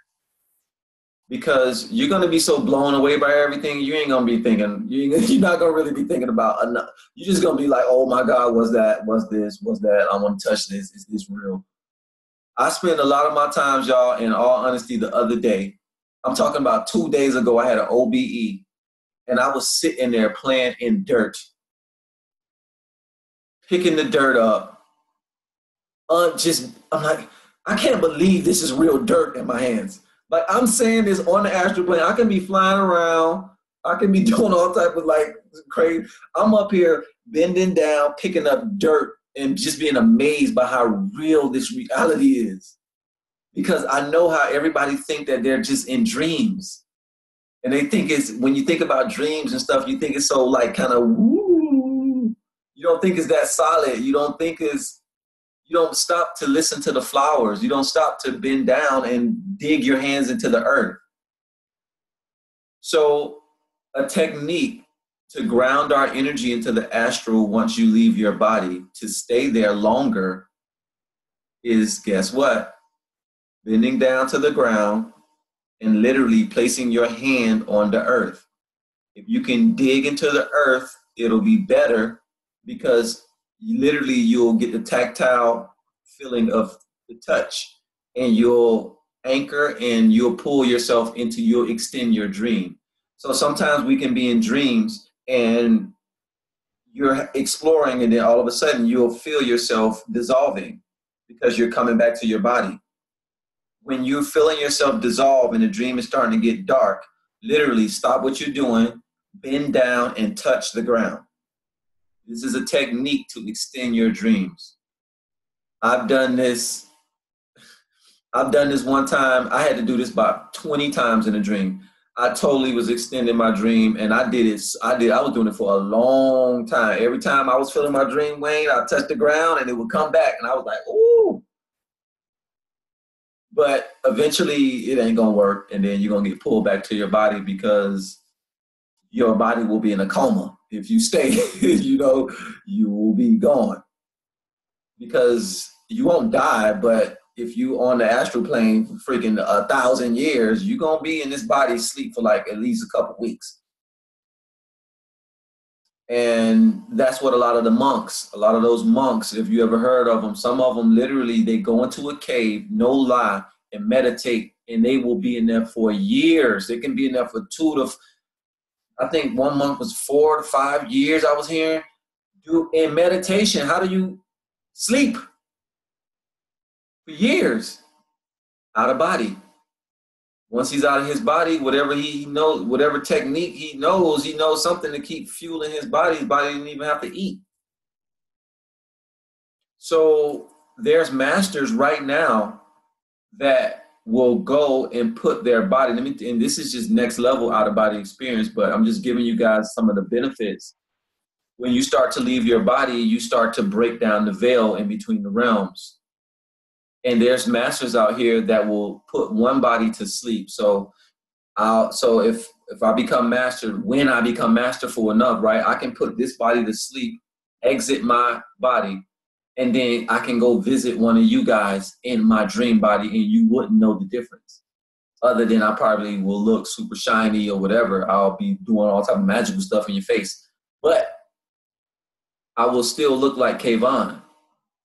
So you can get it into you can literally master it to the point to where you create your double. And this is called the dreaming double. And that double can literally exist in this reality with enough skill. Because once you break the barriers of the veil, you can cross into this other like way of existing. So there's a book called The Life and Teachings of the Masters from the Far East. That's my Bible. That book is my inspiration. Every time I feel like I'm lacking or something, I go right back to that audio book on YouTube. The Life and Teachings of the Masters from the Far East.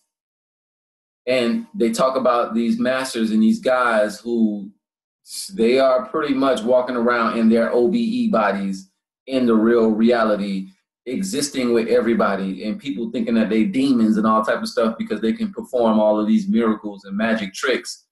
But it's not that. They mastered the OBE, and they mastered longevity within the bodies. And these people are like 3, 4, 5, 6, 700 years old.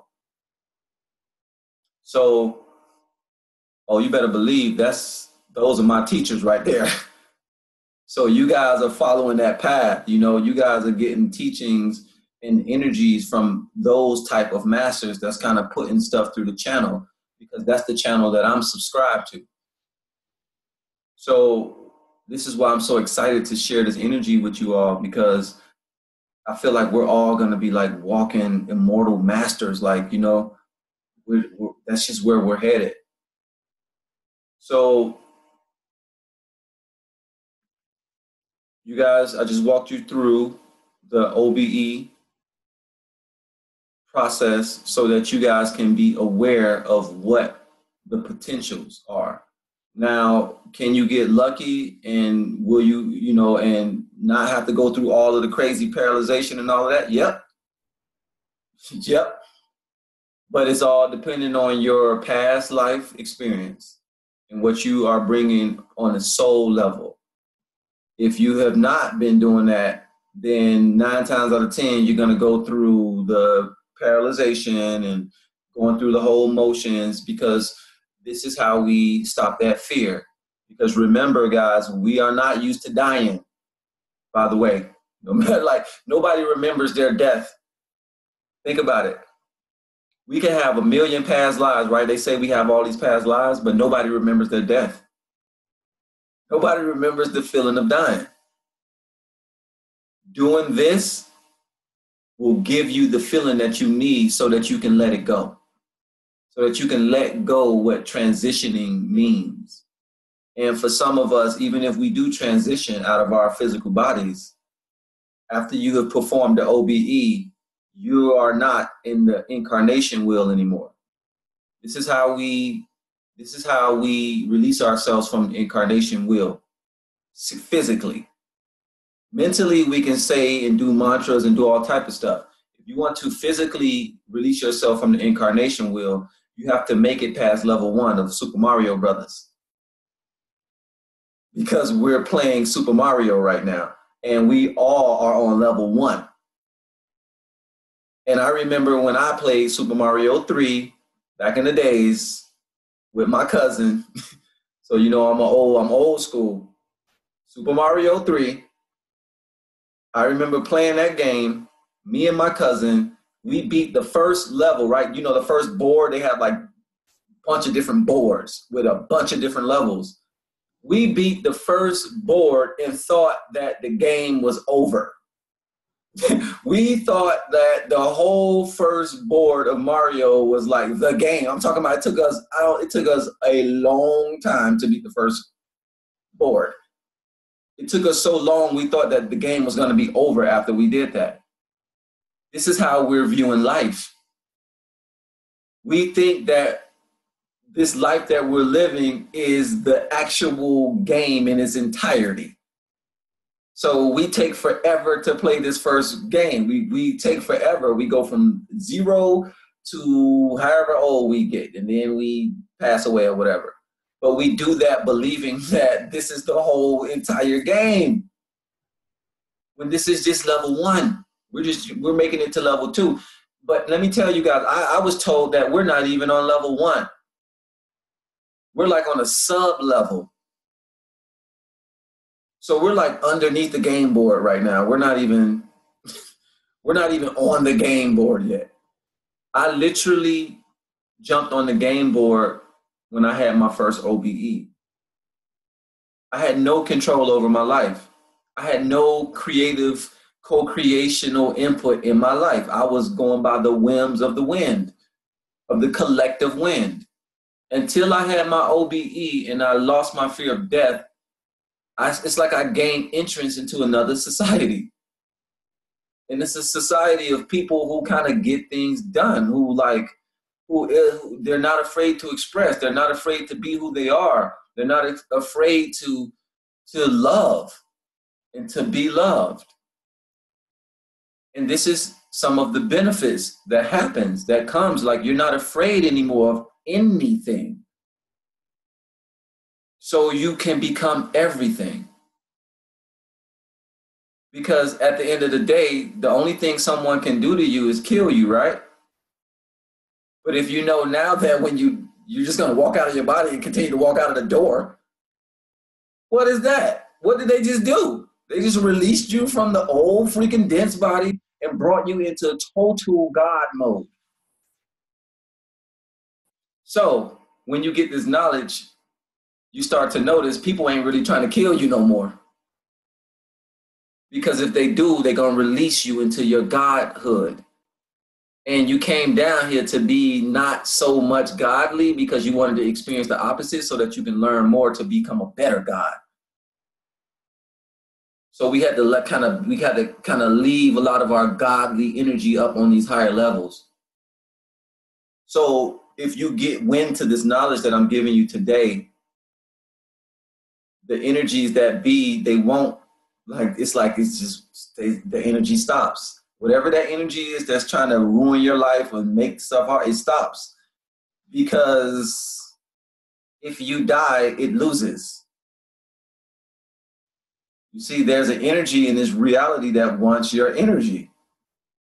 If you die, you get released. But if you die, meaning true death, true transformation, you get released. And it doesn't require a physical death. So when you learn the ritual, when you go through the initiation, you die truly, and then you become released. And now you can play the game. Now I can say certain things to you guys, and I know 1,000% is gonna happen because I can just go into the higher realm and do it up there, and I know it's gonna trickle down. So I can speak to each and every one of your astral selves and give you hands and give you thumbs up, and I can come visit you in your dreams, and I can do all of these things with you because there's no barrier saying that I can't. And because we're so expansive, our higher selves is so multidimensional, we can split ourselves up into many different versions, many different, not even versions, but literally I was getting taught on the astral plane how to teleport myself while keeping a copy of myself in each location. So I'm here with you. I can teleport myself to Chris, to Lori, to Antoinette, to Kelly, to whoever. I can teleport myself while still being in myself. So a lot of these things start to unlock when you start to actually play the game. But you have to play the game, and you get initiated, and you go through your initiation by going through these motions and doing the mindfulness. This is why I want you guys to do the mindfulness bell, to have these lucid dreams, because you can, I've learned, like I say, I had the lucid dream, and then I'll wake up from the lucid dream, get transported back to my house to see that my body is laying in the bed. Whenever you can see your body lying in the bed, you're in the OBE. You have crossed the threshold of death. So the trick is being able to see your body. That's going to be this is the first lesson for you guys when it comes to this out-of-body thing. And this first lesson can take years, take months, take days. I feel like it's up to the will. It's up to the will. Antoinette, you jumped on it early, and then that thing shook you a little bit. It shook you a little bit, right? But you actually felt those experiences. You went through them, and like, it's real. So it lets you know it's possible. The key here is just knowing that it's possible for you to do this. And this isn't just some special thing that Kayvon can do because I'm special. When I first was doing this, I was just like everybody else. And the funny thing about it is when I said it, I said, I guarantee you in the future, I'm going to be teaching this, and people are going to think, some people may think that, oh, it's because it's you, Kayvon, because you're you. You got this, you got that going on. I called it out. Somebody actually was saying, man, Kayvon, we can't do it like you because you might have some special ability to do it.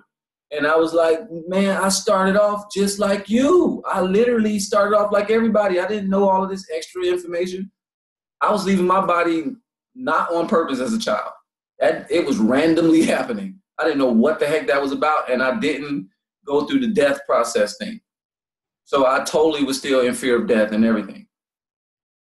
Until I went through the actual motions of taking myself through this death ritual, which I didn't know was a death ritual. I'm calling it that now just because I want you guys to know what you guys are getting into. This is literally like the equivalent of an Egyptian death ritual. They would take the acolytes into the pyramid, put them into this little tomb-like structure, close it, and they will have to be in there until they leave their body. And they will leave them in there, they say like 3 days of being in this freaking thing, but they will be out of their body, but they will use like incense and herbs and certain things like that to kind of pull them out and to keep them under so that they wouldn't come back to their body too soon. So what we're doing is the same thing. It ain't no different. So if you get that vision of us in a pyramid doing some kind of holy ritual, yep, that was us. Everybody in this school, you guys were those beings, those old school priests and priestesses who took part in these highly advanced spiritual activities, and now you're doing it in your now bodies. I'm just reawakening you guys to it. I'm reawakening you guys to this so that you can remember to release the fear so that you can remember how unlocked you really are. So I said I was going to give you guys another technique. So another technique that we can use. So the first one is going through the motions and literally using your will. So you want to get to the point to where you can see, once you can see outside of your eyes, meaning you can see when your eyes are closed, you can still see the room. This is the first sign that you have exited your body. You are not inside of your body if your eyes are closed and you cannot feel the rest of your body and you can see your room. You are out of body. That is you are officially having an out of body experience. So that's key to know. From that space, you can literally will yourself to get up by literally saying, get up. And as you say, get up, get up. Like literally it's that fast. It's like, get up and you're up. And it's like walk to the door and you're moving to the door, or turn around and you can turn around, because you're moving your energy body.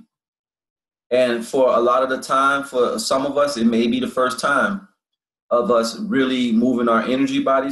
Or some of us, we may have more mobility and it may be super duper easy. Some of us, it may be hard to move our energy body because this is kind of the first time you've done it in a long time. So you're activating and igniting your energy body. This is what this does. Once you do that, you gain more manipulation into this reality, because this reality is full of energy.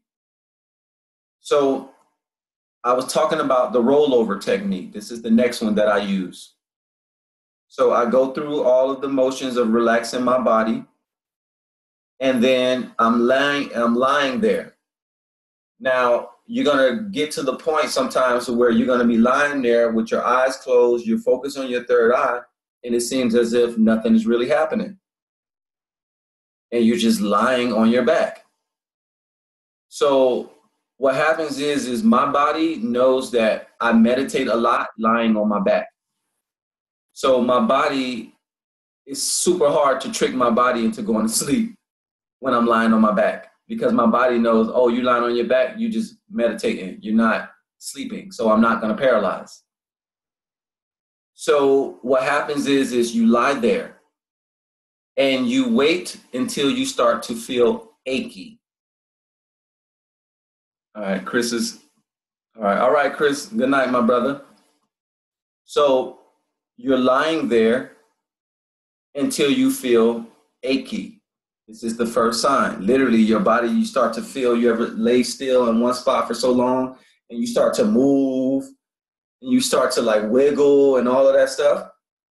That's the sign that your body wants you to change positions so that you can go to sleep. So this is the way that the body is testing to see if you're ready to go to sleep. A lot of times we lay in one position, the body thinks you're just meditating. But when you change into the second position, the body almost always knows that when you turn over, you're going straight to sleep. So this is a trick to trick the body into believing that you're asleep. So what I do is I wait for 3 signals of feeling uncomfortable. I wait for 3 uncomfortable feelings. So I'm lying there, all of a sudden I start to feel jittery. That's the first. And then I wait past it. I keep my attention here and I feel it even more. The body is like, oh, I was feeling a little ache. I feel the second ache. I wait again, keep my attention at my third eye. I feel the third ache and it's like, oh, it's like excruciating. You can wait until it gets bad. The longer you wait, the easier it is for you to fall asleep and to have an OBE. So the easier it is for your body to fall asleep. So after the third one, the third aching pain, what I do is literally I turn over slowly as if I'm like a log. I turn over slowly to my left or to my right, depending on who you are, you're going to find the side. What I do when I turn over, I keep my third eye and my attention at my third eye. As I turn over, I imagine I'm a log and I'm continuing to turn. The whole time in my mind, I'm turning, turning, turning until I literally fall out of my body. So what happens is when you turn over on your side, immediately your body is going to feel as if, okay, it's time to go to sleep. I am aching. I need to go to sleep. Because so what happens is you're putting your body through pain, and you're using this pain to trigger your body to immediately fall asleep. Because you know how it feels when you are super duper tired and you go lay down. It's like heaven on earth, right? It's like, oh my God, I've been waiting to lay down all day, like after this webinar, right? Because it's long. So what you do, as soon as you switch positions, keep your third eye there, and you stay, and you're gonna notice your body is gonna shut down. Like literally, you can feel the paralyzation sideways. And you'll feel your body. With me, it's like I'm here, so I'm on my side now. My body does this. When it goes to sleep, I feel. So I'm like this at first. So I'm straight. I feel the aches. I slowly turn over. Literally, I'm talking about a minute or two. I feel my body do this. When I feel my body do that, drop. My physical body is asleep. It's up to my consciousness now to do the exiting technique. So we have to exit. So what I do is I roll. I just imagine I'm rolling. And literally I roll off the bed.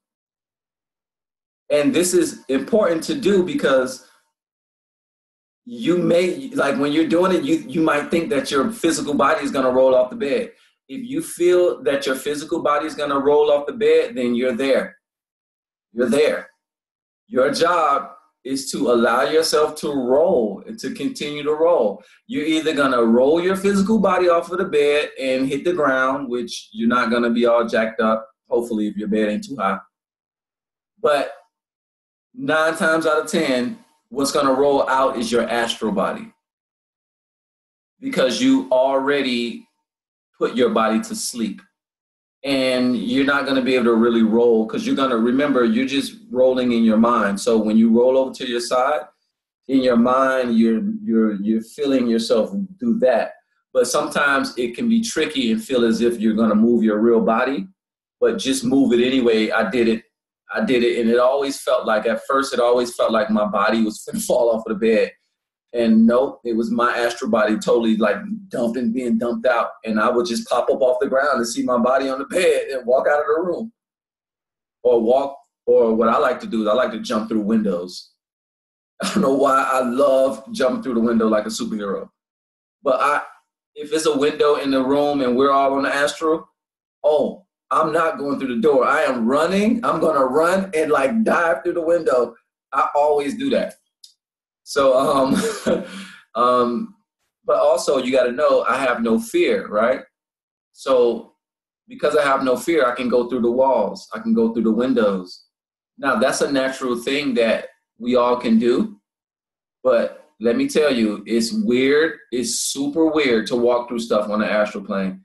And you actually have to know how to do it. You don't just automatically walk through walls and doors. If you try to do it, you will walk directly into the door and hit it. You have to actually you have to know your energy. You have to know that you can make yourself as big as a giant, or you can make yourself as small as a little piece of gravel. The energy body can be manipulated in all ways. So the rollover technique is my main technique that I use when I told you guys, when I'm serious about having OBEs. So when I lay flat, I don't go through the paralyzation process like I tell you because I do a lot of meditation while I'm laying flat. So my body knows not, my body just doesn't go to sleep when I'm laying flat. I have to like force myself. I've had like, uh, I I can probably count on my hand, both of my hands, how many OBEs I had laying on my back. Just to be real with you, because I've done so many, I do so much meditation on my back. So I needed that extra technique. Some of you may not. If you do a lot of meditating in lotus, sitting up, and you go to sleep on your back, if you fall asleep on your back, it'll be a lot easier for you to have your OBEs literally from laying on your back, because your body will be used to paralyzing itself while you're laying down. So the third and final technique is, well, let's say third and final. Well, I'll save the next one for the next one we do. But the last technique for you guys for tonight is going to be the rope technique. So while you're lying there and you went through the whole process, and now you know your body's paralyzed, you went through the whole shaking and the sounds and the weirdness, and you are at your third eye and you can see the room. Now remember, these techniques is when your third eye is open and you can see the room. If you close your eyes and it's still dark and you can't see anything, then you're not there yet to do the exiting technique.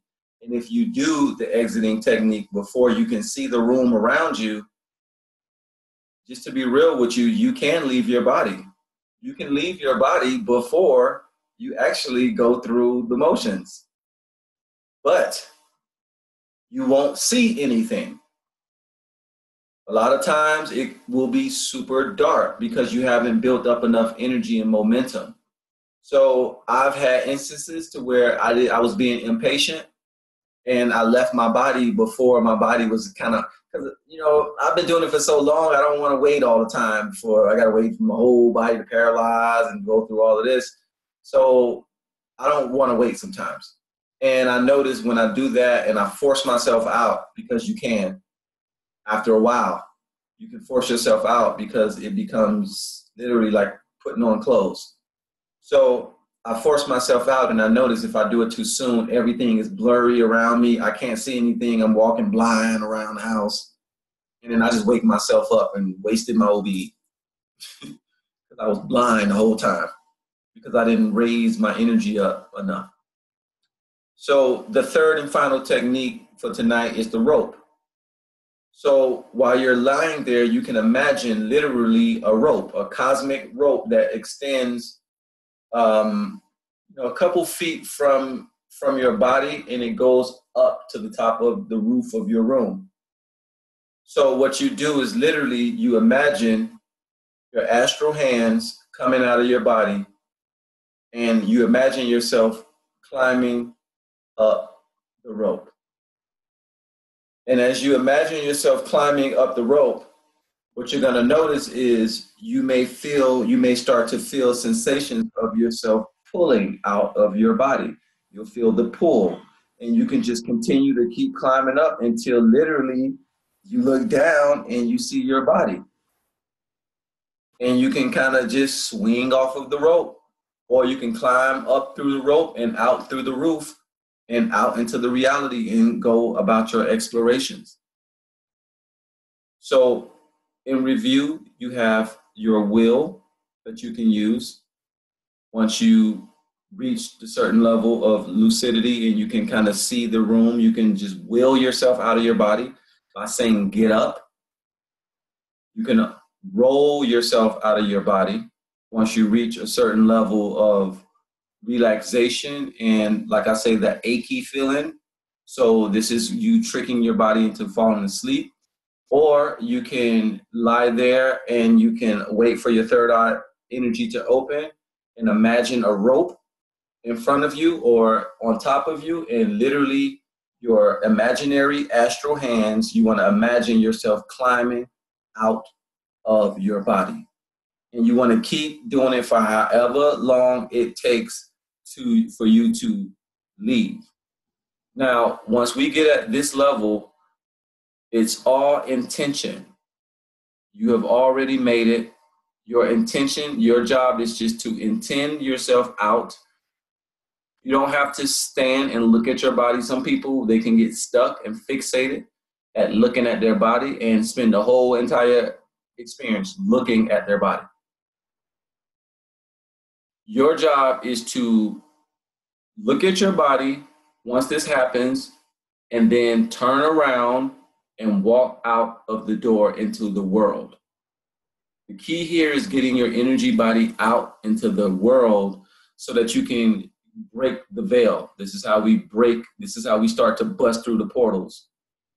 You have to get that energy body outside of itself because your house is still in your body. The house is kind of like your body. It's a representation of your body.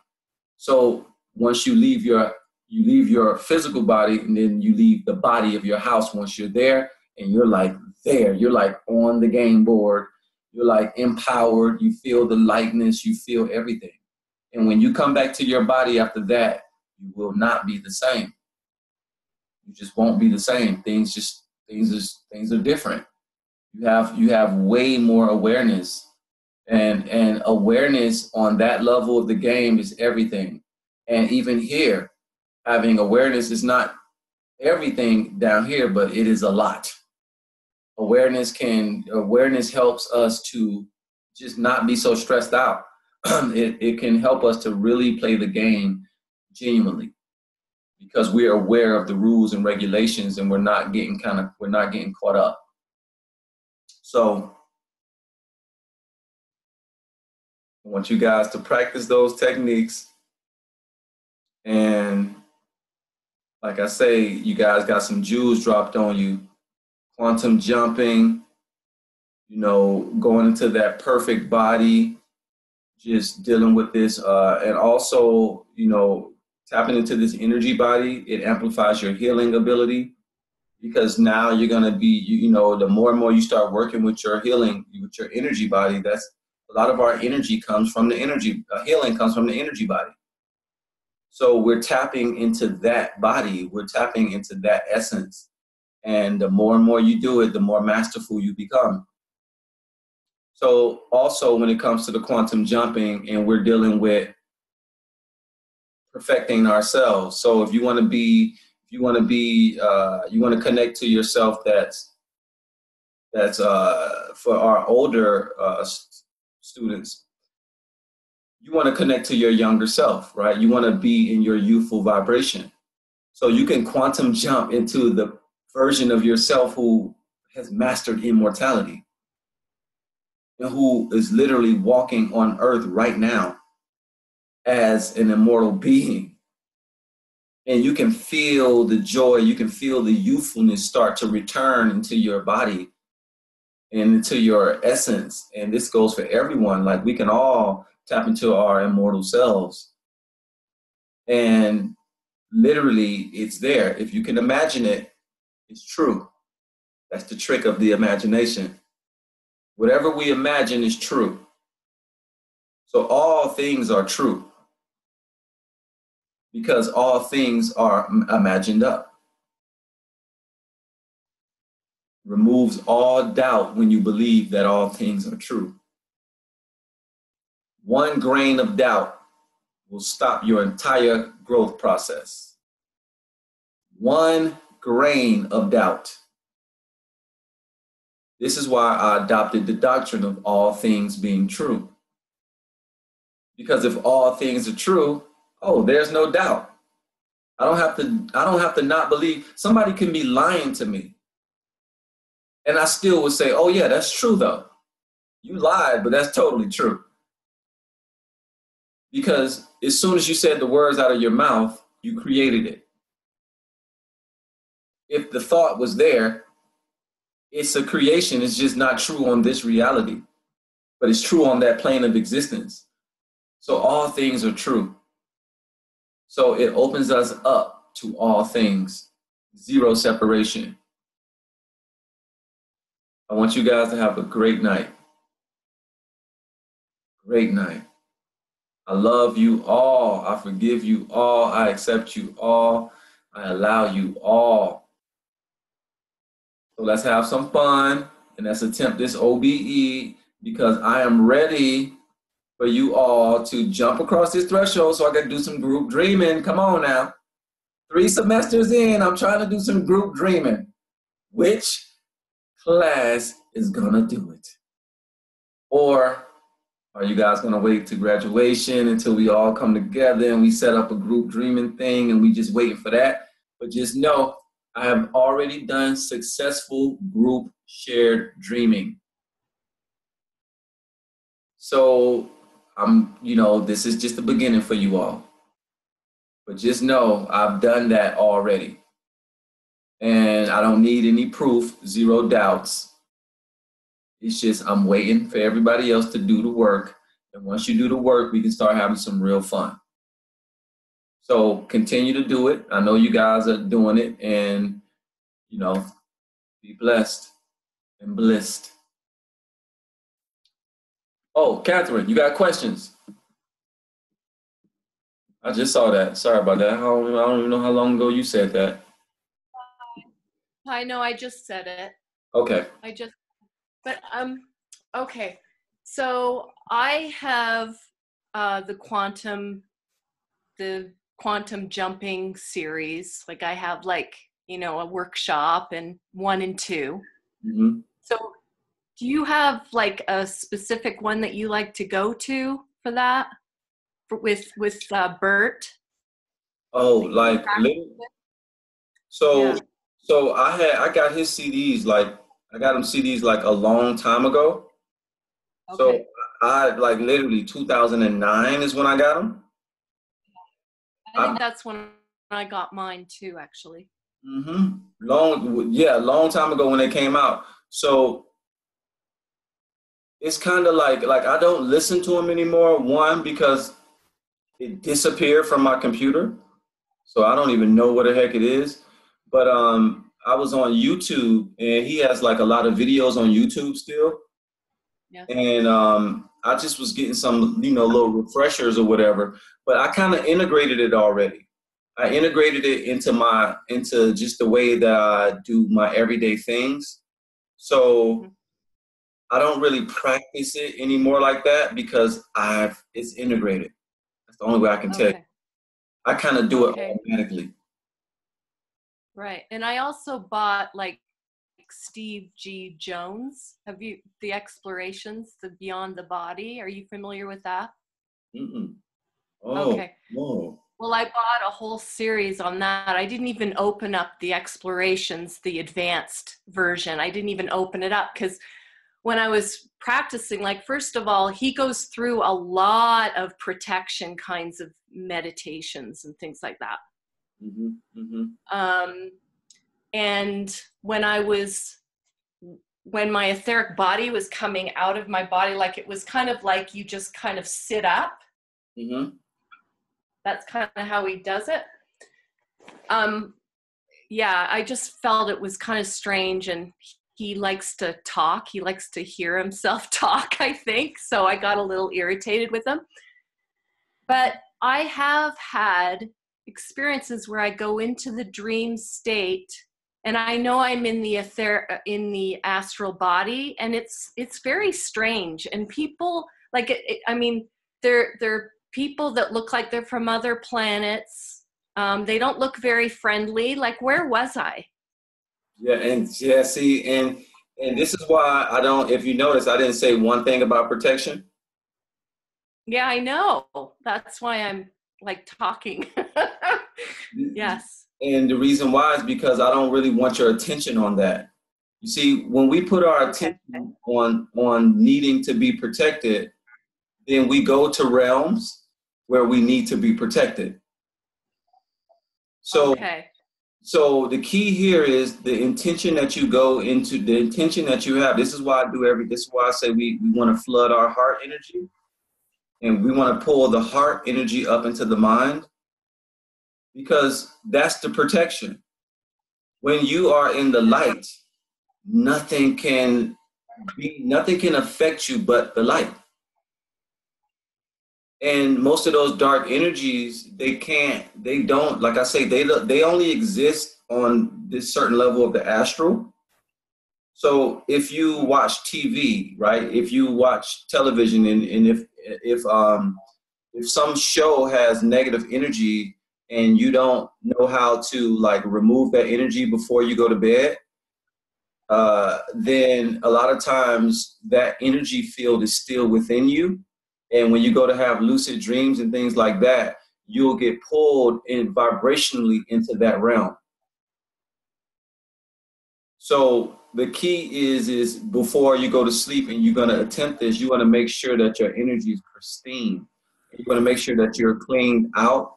And I haven't given you guys the HemiSync. I haven't dropped the HemiSync yet. And the HemiSync meditation, this is what I'm going to do. I normally do it I'm doing it definitely after this. So the HemiSync has a meditation in there that is called the Energy Conversion Box. And the Energy Conversion Box is something that I use every night. So every night before I go to sleep, before I even attempt to do OBEs or anything, I rewind my day. And I empty out every event of my day into my energy conversion box so that I start my dreaming state off from a blank slate. I don't try to go nowhere fantastical. I don't try to do any of that. I leave my body. This is why I say we leave our bodies where we're at.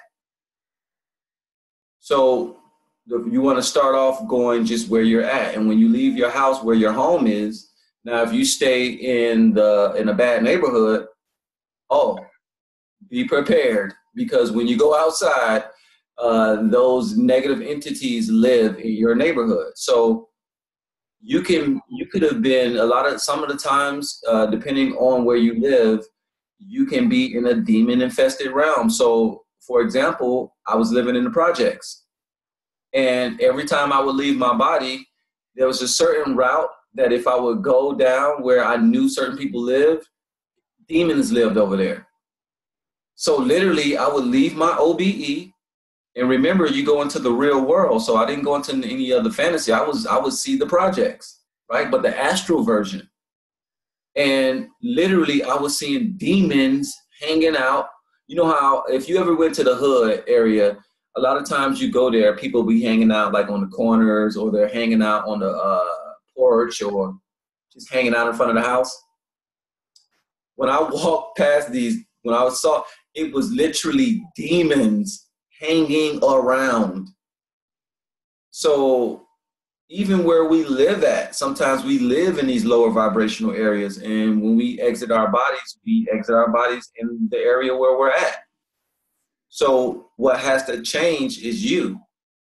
The more heart space you're in, the more you start to affect the reality, and then you eventually start leaving your body, and you're not in the demons. You're not around the demons, meaning the demon energy will literally dissipate. And just to be real with you guys, people have died around my area where I was leaving my body. I would leave my body, and I'm walking around in total heart. So I'm walking around transmuting stuff as I go, and these demon energies cannot live there, and people would die in the neighborhood. And I noticed it was the ones, I seen a couple of these guys, younger guys, but it wasn't them, it was demons. And these guys are not there, they're not here anymore. So as you pull yourself more and more into your heart, this is how you can affect the reality where you go. And also you can intend to go into the realms of love and light, and go into the realm of, your highest heart space, or a realm of, your higher self. So you can gauge it, but stay away from negative movies or negative images before you go to bed, and also negative words. People, things like wanting to be protected and all of that stuff. That has, you have to be real careful with protection. And even me, like I made a freaking wand. I said it's a protection wand. I had to remember, no, it's not. I like to call it sovereignty. Instead of us needing protection, I feel like we just need sovereignty. Yes. You don't want people to step, you don't want people to just open your door, come in and just get in the bed with you and go to sleep, right? You need sovereignty. You want your space, and that's all we want. We don't want to be estranged from each other, but we do want our privacy and our sovereignty. So calling for sovereignty within all of your experiences will create a protection bubble without having to call up negative energies to, work that, because if you call up protection bubbles and stuff, it's because you feel like you're being attacked or you're in a negative situation.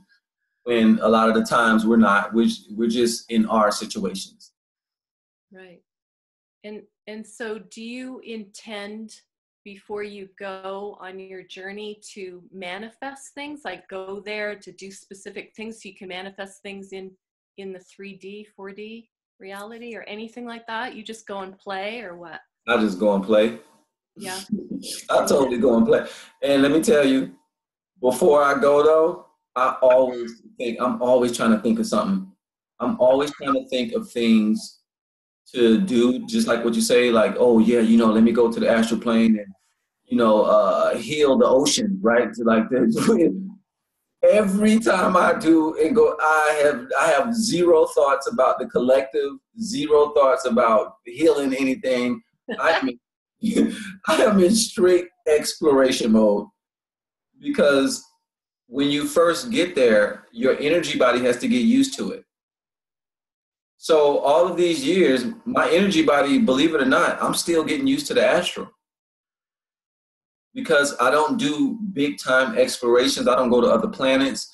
I'm taking my time. So I'm literally going through the astral like a blade of grass at a time. That's how slow I move. So I can spend my whole OBE in my yard exploring the yard. Right, and connecting with the nature. Like I connected with a tree and the tree pulled me into it. And I now have this crazy connection with trees. And I felt this cool energy being dropped on my third eye. And I've never been the same when it comes to connecting with trees and nature after that experience.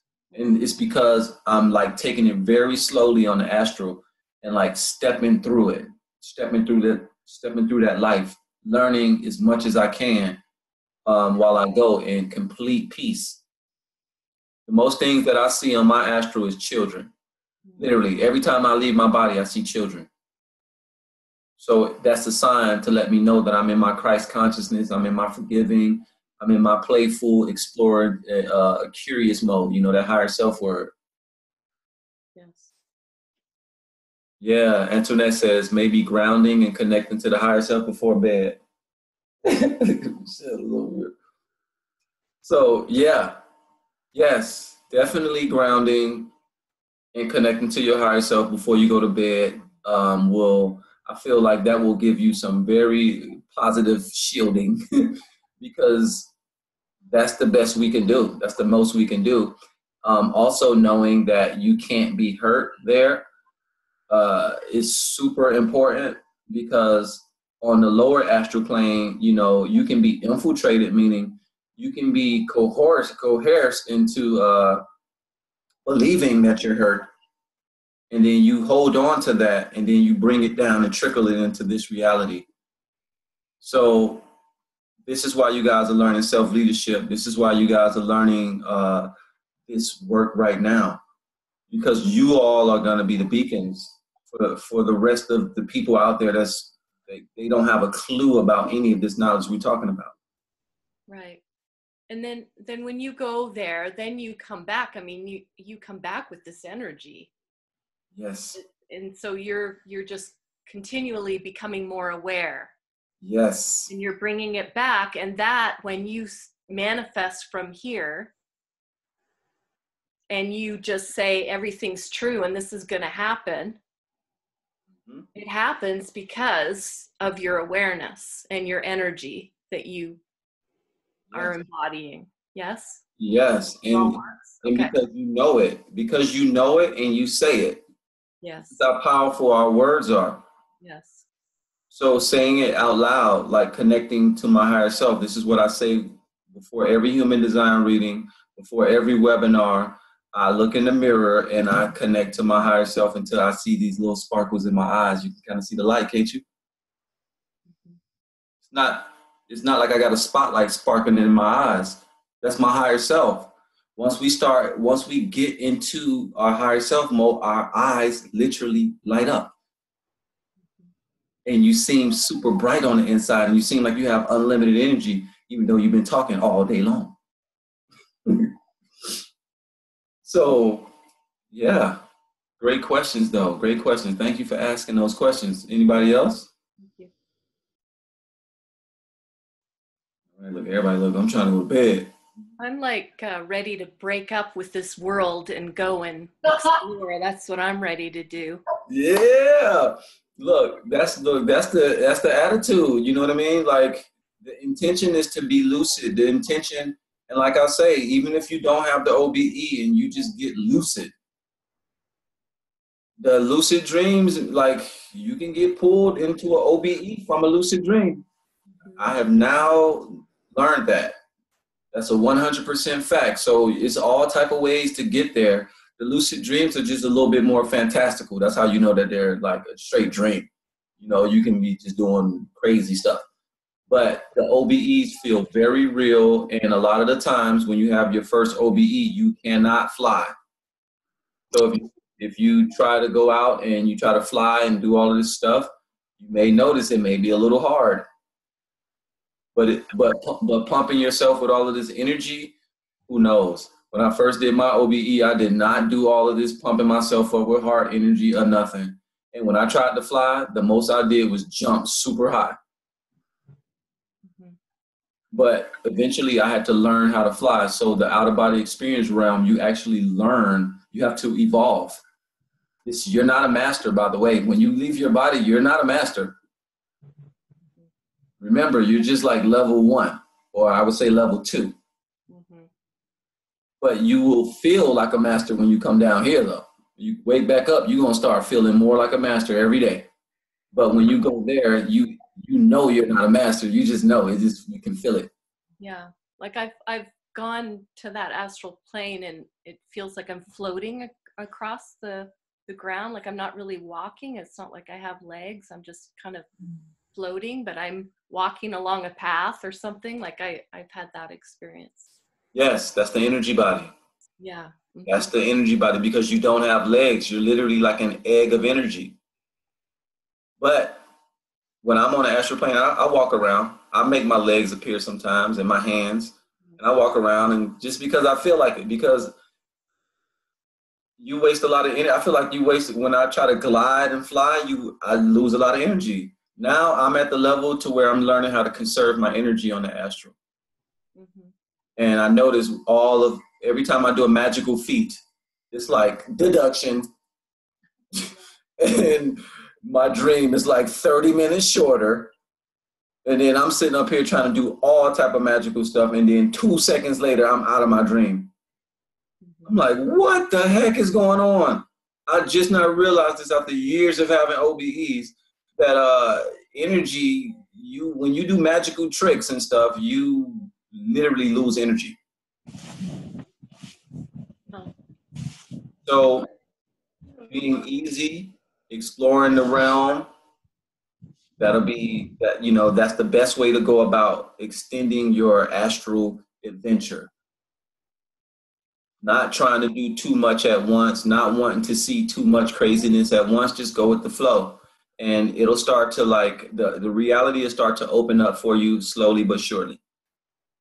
I've heard one of the techniques when you're lucid dreaming is when you see your hands, it changes your whole life. That's what I've been told. I haven't quite seen my hands yet. Yeah, I mean, I guess it could be because that's one of the Carlos Castaneda techniques. That's what Don Juan was teaching Carlos Castaneda. Okay. Because it's talking about it's the first gate of dreaming. So there's these different gates of dreaming, but I feel like that's like super advanced. And the first thing we need to do is just learn how to get out of our bodies first. But finding your hands in your dreams, looking for your hands in your dreams. It's the same thing. I feel like it's the same thing as looking at your body. Yes. You know, the key though is being aware that you're in another world outside of this one and you're still alive. And that it's not a fake reality that you're like totally, that you're just making up. And you know, that's when the real magic happens. But finding my hands in my dreams, did that really change anything in this reality for me? Not really much, because I was already blown away. Like I can't I'm blown away every time I leave my body. That changes my reality every time I come back. It's just because you bring a piece, you bring more of it back with you. Every time you have an OBE, you bring more of that energy back into this realm. That's another one of the benefits. Yes, yes. Well, thank you, Kayvon. This is very interesting. Thanks for everything. You're welcome. You're welcome. Anybody else? Well, yeah, I kind of just wanted to mention something that happened that involves like integration of techniques and stuff like that. Mm-hmm. Okay, so I wanted to start off by mentioning that, like, I appreciated when you mentioned the whole you and like Michelle and Zyban and the crystal shop in the astral world, because you mentioned something about like selenite wands for Zy, and like I resonate with that a lot, like especially recently, like, and wanting to get a lot of it. And then you also mentioned you and music and all that. So my brother, he actually mixes, and like he makes his own beats and stuff like that, right? Mm-hmm. So actually a lot of people that's been in my circle, I've been taking them around him, and we've been making a lot of music and stuff, right? Mm-hmm. So it was cool. So I was sitting there thinking how I was really connecting with my brother in a whole new way, and how I was really trying to put like how I really have like thrown like my whole self into like his world, which I've never done growing up. So as I was sitting there listening to his beats and stuff like that, I started meditating, and then like the veil had got like really thin, right? So I was like, wow, like it's extremely thin right now. And for some reason I was like, I'm about to try and astral travel. And the first thing my body did was it immediately started to do like the recapitulation, or I forget how you say it, the recapitulation. It immediately started doing that. I didn't even think about it. It just started doing it on its own.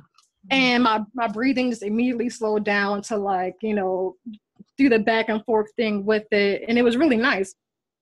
Because it's like, dang, I haven't done any of that in a long time. And then also with the hemisync, when I started doing the recapitulation, the first place I went to was the beach that we use for like the in the hemisync videos. Yeah. And yeah, that too with the energy conversion box. I immediately went there. I said I always go there. Yeah, but it's like it's crazy because I haven't worked on any of that in a couple of months. And it's like my body just immediately picked up on it, and it was familiar. And oh, sorry, got a text message. But yeah, it was really nice because it's like as soon as I started to actually do the astral travel after all of that work, my first thought was, I started to see the front of my house after I walked through the door. My first thought was, man, if I open my eyes right now, I'm going to lose all this. And the first thing I did was open my eyes. So, yeah, the first thing I did was open my eyes. And I was like, dang. So, yeah, intentions are definitely important when it comes to and you was walking through the house. You actually felt yourself going through the house. Yeah. It was so crazy. I was like, man, as soon as I get there and everything just becomes clear, my first thought was, oh yeah, I'm gonna open my eyes. Yeah, it's like tensions, man. Wow. Yeah, look, it's real, and that's so deep how your body just went immediately into that recapitulation. Yeah. because it's like it's trying to clear the way. It was trying to clear the way so that you can have that easy, you can have that clear exit. Right. So, yeah, look, keep going. If you would have kept going, you better believe you would have lost consciousness in your physical, and you would have been gone. You would have been OBE and walking out of that dang on like you was halfway there though. That was kind of you kind of was doing it. It's just Probably was, yeah. yeah, you just snapped yourself back. I did. But I'm like, honestly, because, and I also was going to mention about my sleep schedule because I work overnight now. So it's harder for me to do the work because I know it's better to do it at night than during the day. And, but it seems like when I do actually dream, my dreams, like the sensation is much stronger, and the memory of the dreams that I actually do remember, it is more vivid and it lasts longer too. Yeah. So I'm really confused about that because I'm like, should I just try to do my work during the day since I work at night, or just continue to just like let it just happen when it happens? Definitely practice during the day. So your body will naturally like adapt itself to whatever your schedule is. Mm. So the key here is just not letting the sunlight get into your third eye. Oh, okay. The third eye is what keeps us up. The third eye knows that it's daytime. Yeah. So the third eye is what's connected to the actual like time schedule. So if you can trick your third eye into believing that it's nighttime, then you can do it. So I have a lot of OBEs in the afternoon. I can easily have an OBE in the late afternoon, because for one, another trick to having an OBE is getting at least an hour of sunlight. If you can get at least an hour of sunlight in, and then you go take a nap and do whatever, you just supercharged up your dreaming body. You just got to have enough darkness in there to trick your third eye into believing it's nighttime. Cool. Yeah. Yeah, I'll definitely do that then. Mm-hmm. And I definitely have a lot of sunlight in my room while I'm sleeping during the day too. So yeah. that would help a lot. Yeah. And it's true because I try to stay up until after I take the kids to school in the morning. So yeah, I think that would work out perfectly actually. Mm-hmm. Yeah. So you can get it done. You can get it done. This is your world. It will wrap around to you. Cool. Thank you though. I appreciate it. All right. You're welcome. So all right. Y'all, we down to the last bunch now, huh? Nobody else? Anybody else? All right, folks. Much love and much light to you all. Have a great day. Lori, it's daytime for you, ain't it? Yeah, look, Lori is good. We all over here dead tired. Lori is like, oh yeah, I'm about to go to the gym. So, all right, I want y'all to have fun and have a good night and day. Much love.